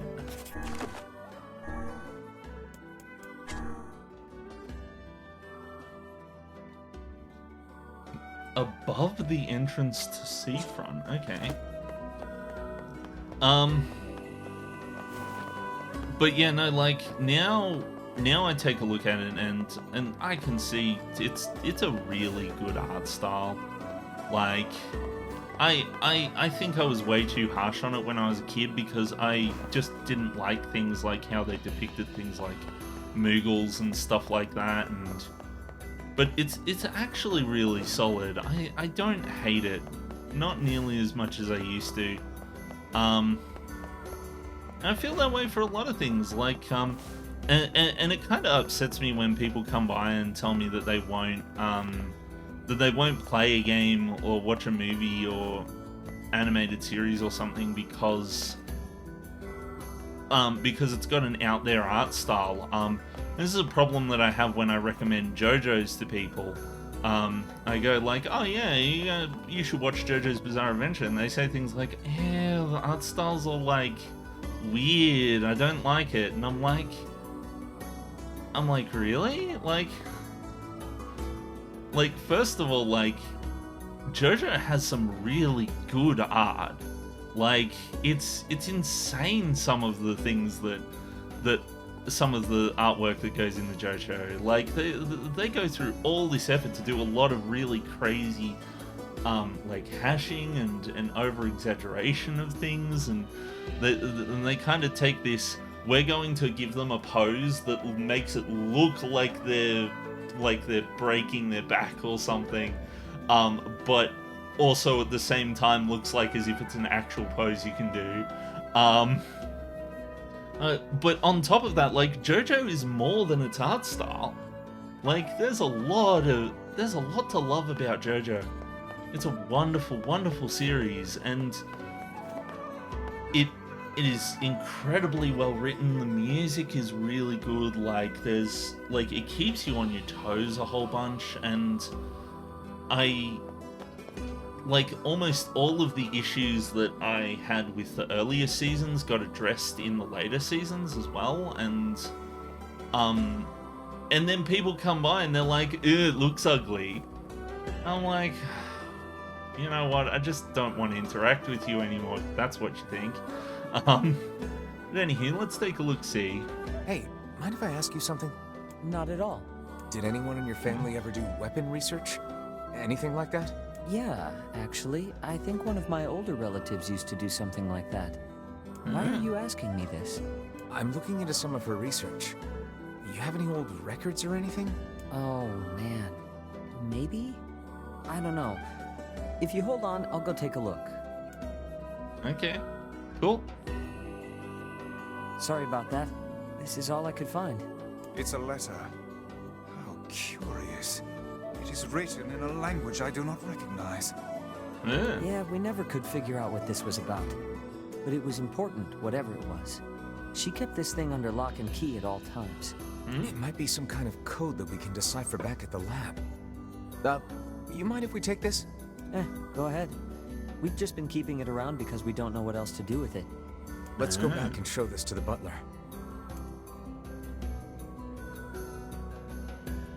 But you know, another thing that really upset me with people being incredibly judgmental of art styles is Monkey Island 6. That game had an incredibly divisive art style, which is crazy because every game in that series has a different art style. Like, they released Monkey Island 6 and it had this kind of puppety kind of, I don't know how you put it, like puppet corporate minimalism type kind of art style or whatever. I don't know how you put it. But it wasn't like a bad art style. Like, yeah, it was a bit different from yeah, you could probably say it was a bit different from other from the other games, but to be honest, each game had its own different art style. Like Monkey Island 1 was like Monkey Island 1 was like drawn on computers and you can kind of tell, and then Monkey Island 2 was drawn using like paint colors and like actual like canvases and stuff like that, and then it was scanned into the computer and then touched up. So if you take a look at Monkey Island 1 and Monkey Island 2 side by side, it is so different. Like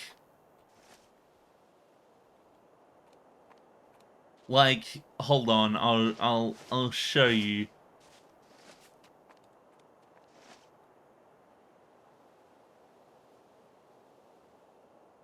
Hold on, it's loading.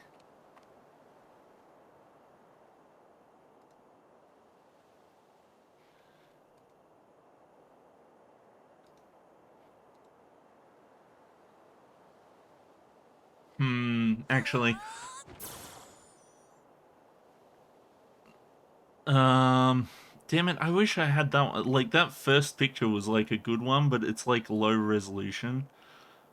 And I want one that's like, this is a good example. Okay. Let's save this image. Oh, of course it's a WebP.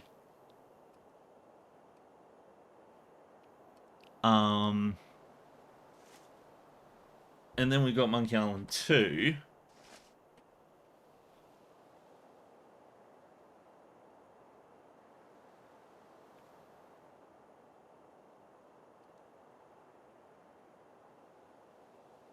I think this is a good image for Monkey Island 2. Okay, so we're going to bring up the browser window again. I'll show you this one. So this here is what Monkey Island 1 looks like. And you'll notice that things are very kind of like, things have very sharp angles and nothing's too complicated because they're basically drawing this shit with a mouse on a computer sort of thing. So they're kind of having to deal with the limitations of that.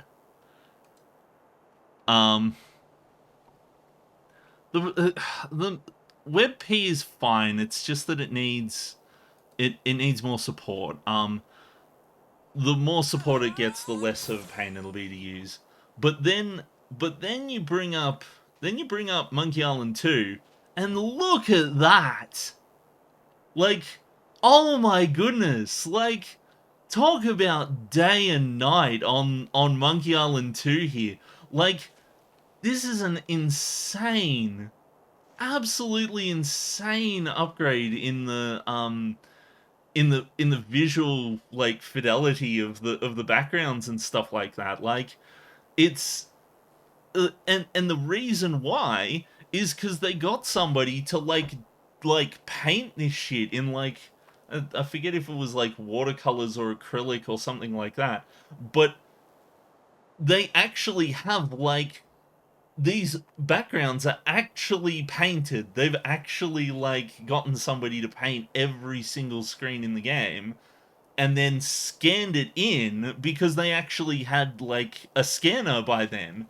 But then let's take a look. See Monkey. So then you've got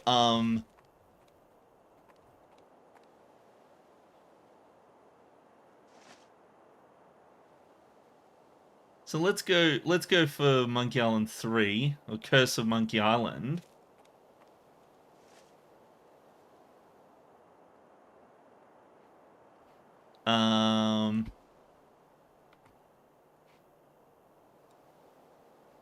Okay, it's a bit small, but bear with me.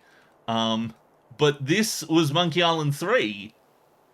And Monkey Island 3, once again, like, has a much different looking art style. Like this is kind of like Monkey Island 3 is a much more cartoony looking game. And it's like it was crazy the way that these things that these things change. And then if you go for Escape from Monkey Island, which is the fourth game, get ready for this one.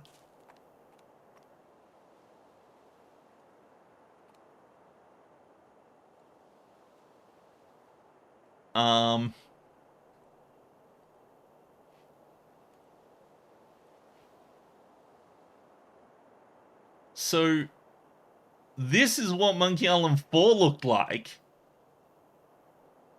Like, holy shit. Like, yep, we've got it. We've entered 3D. We've got the 3D pre-rendered background graphics, and everything looks like it's made out of bubbles.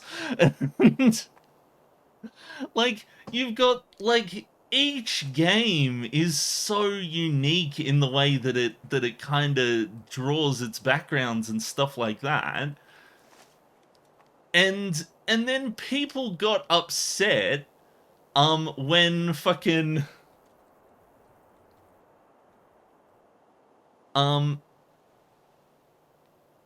people got upset when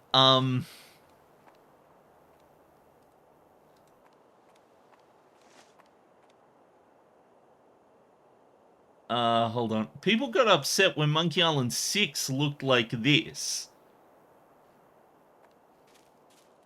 Like,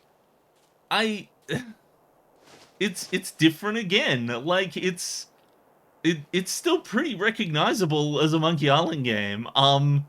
Like, if anything, it's a bit closer to what we had in Monkey Island 2, but people saw this and were like, "Oh my god, it's so terrible." Like, oh yeah, no, we're not going to play it. It ended up apparently it ended up putting a bitter taste in Ron Gilbert's mouth. Apparently he was like, "Nah, after this I'm not doing this shit anymore." Which is really upsetting because, you know, there's a big gap between Monkey Island 4 and Monkey Island 6. I suppose for completeness sake I should do Monkey Island 5 as well. I'm abbreviating it. It's like each game kind of has its own like moniker. And they're not really like in chronological order or anything.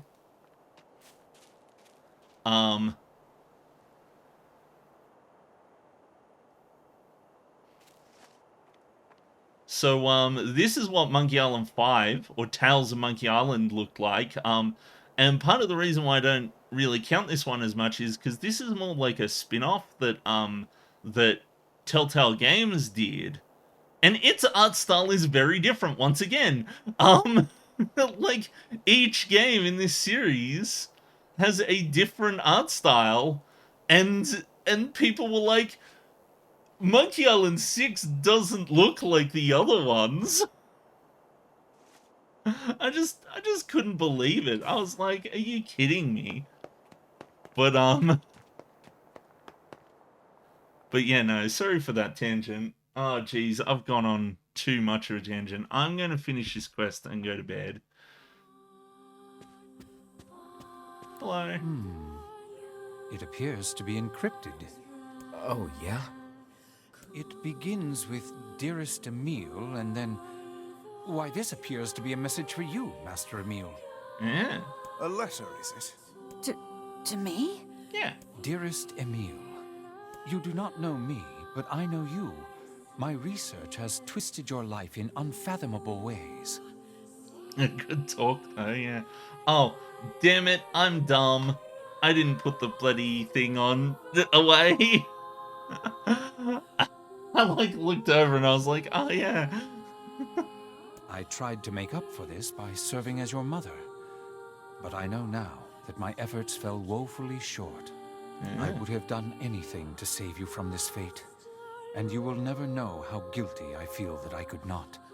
I remember her now. Hundreds of years ago, there was a woman who watched over me and my sister. Hundreds of years ago. The other scientists treated us like lab rats, but that woman, she was really nice. I think she kind of made me what I am today. Your mother, huh? You know, I didn't find a way to fix my body, but I don't care anymore. This letter helps me remember my mother, and that means more to me than anything. Oh, 13, you're just sitting there waiting, wondering when how long it's going to take me to notice that I've done fucked up a thing. I swear I will find a way to cure you someday, Master Emile.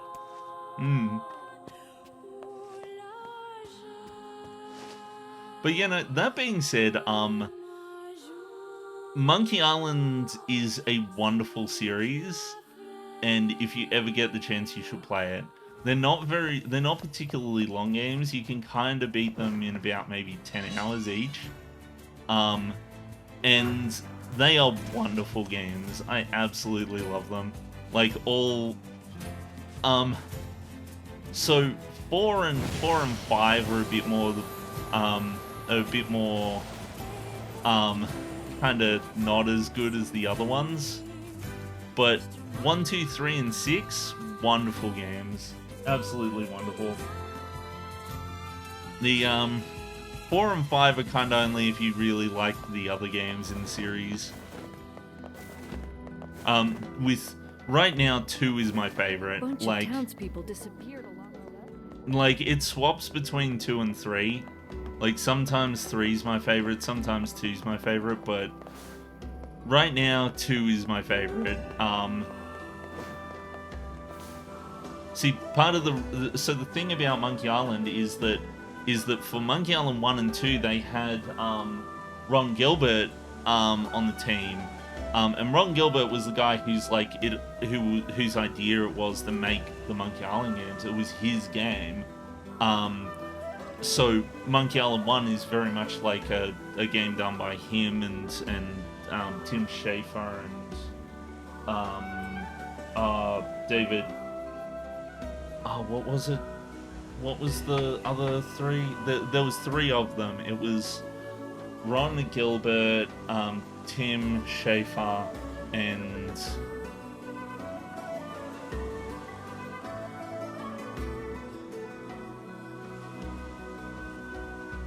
was it Dave Chatz?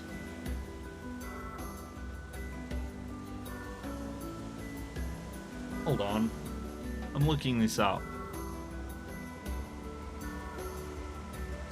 No, Dave Grossman, that's it. Yeah. And so basically what happened was so they were on the team for the first 2 games. Ron Gilbert was. And after the second game, Ron Gilbert kind of left the studio, left LucasArts or Lucasfilm Games at the time.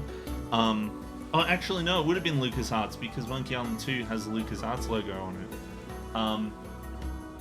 And so after Monkey Island 2, Ron Gilbert left, and LucasArts was like, oh, well, let's make Monkey Island 3. And Ron Gilbert has kind of gone on record saying, you know, like, this is not my Monkey Island 3. Like, wasn't what I had planned for the sequel. And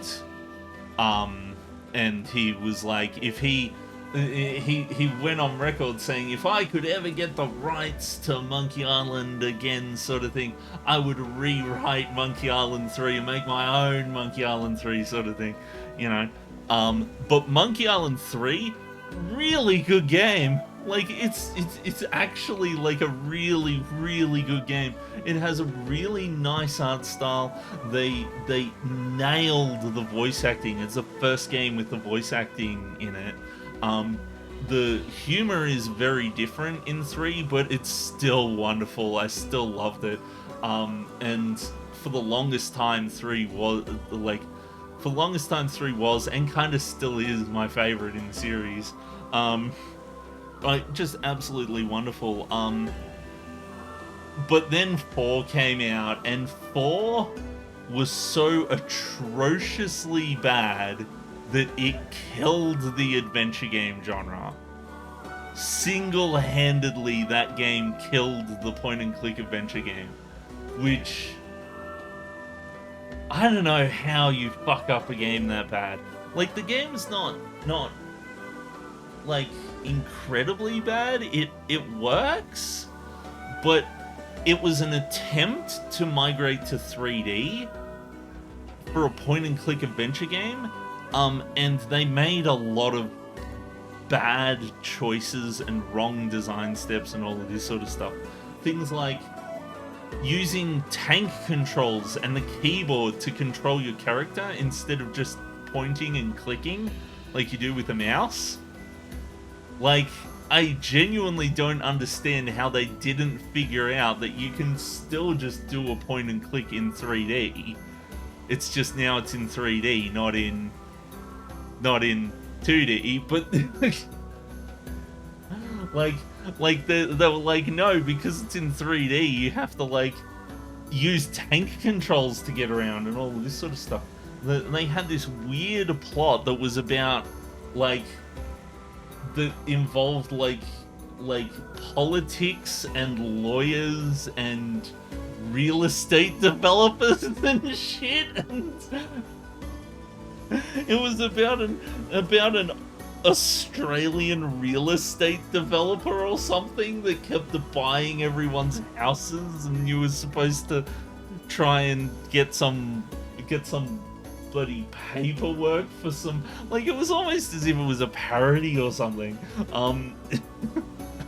But it was like, I didn't hate it, but it was a game that kind of sealed the nail on the coffin of the point and click adventure, because by that point, like, basically everyone was dropping out because they were not profitable.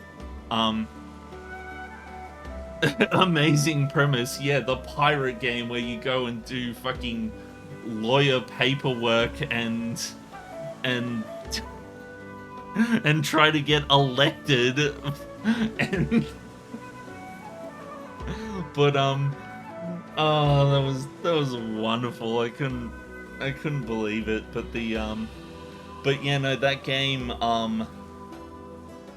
there was a lot wrong with it. They kind of fucked with a lot of the stuff from the earlier games as well, and not in a neat or cool way. It was just kind of weird.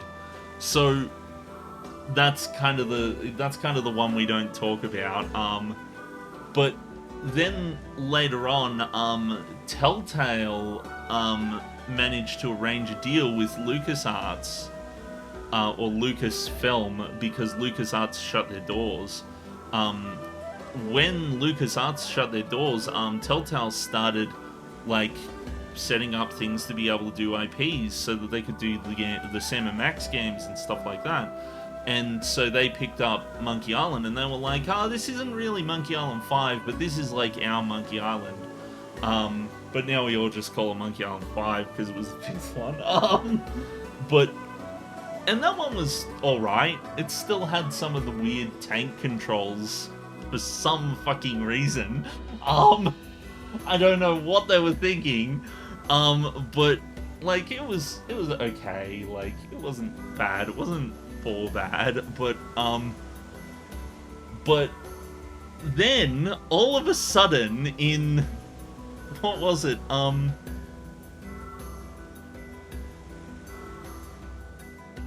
So then all of a sudden in like fucking 2022, like something like more than 12 years after the previous game had come out,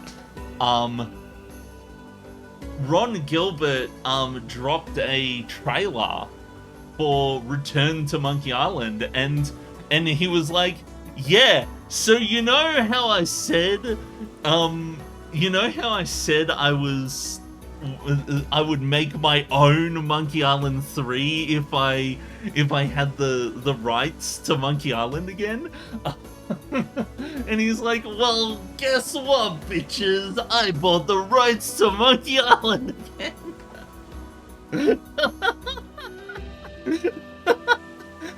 Basically, he had bought the rights and like developed like most of the game and fucking shadow dropped it on us, like kept it a secret for like years.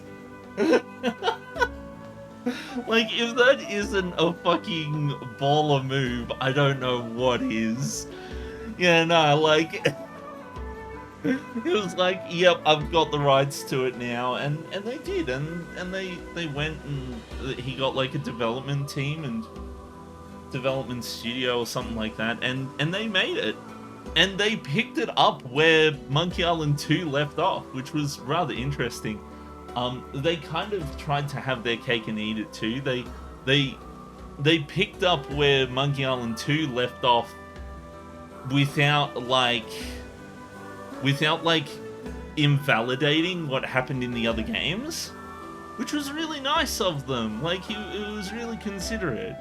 Like he even included, like they even included a feature that was like scrapbook memories or something that actually showed all of the weird and wonderful things that happened in the other games so that people would know. And it was a really cool thing they did, and the game was really solid. It got a fair few chuckles and laughs out of me and all of this sort of stuff, and the puzzles were interesting, and it was kind of, it had a very weird ending, which was really in the same vein as Monkey Island 2. It was a wonderful game. And then I go to see how other people are reacting to it, and they're all crapping on about how they don't like the art style. And I'm like, really? But anywho, I have rambled on about this stuff for long enough. It is definitely time for me to go to bed, so I will catch you all later. I hope you have a good, wonderful day and all of that sort of stuff. I'm just gonna check something real quick. Ah, what was that? That was weird. But whatever. But yeah, no. I will catch you all later. I hope you have a wonderful whatever it is wherever you are, and I'll be sure to do this flower stuff off stream, and yeah, I'll see you on the Saturday stream. So I'll catch you later. Bye.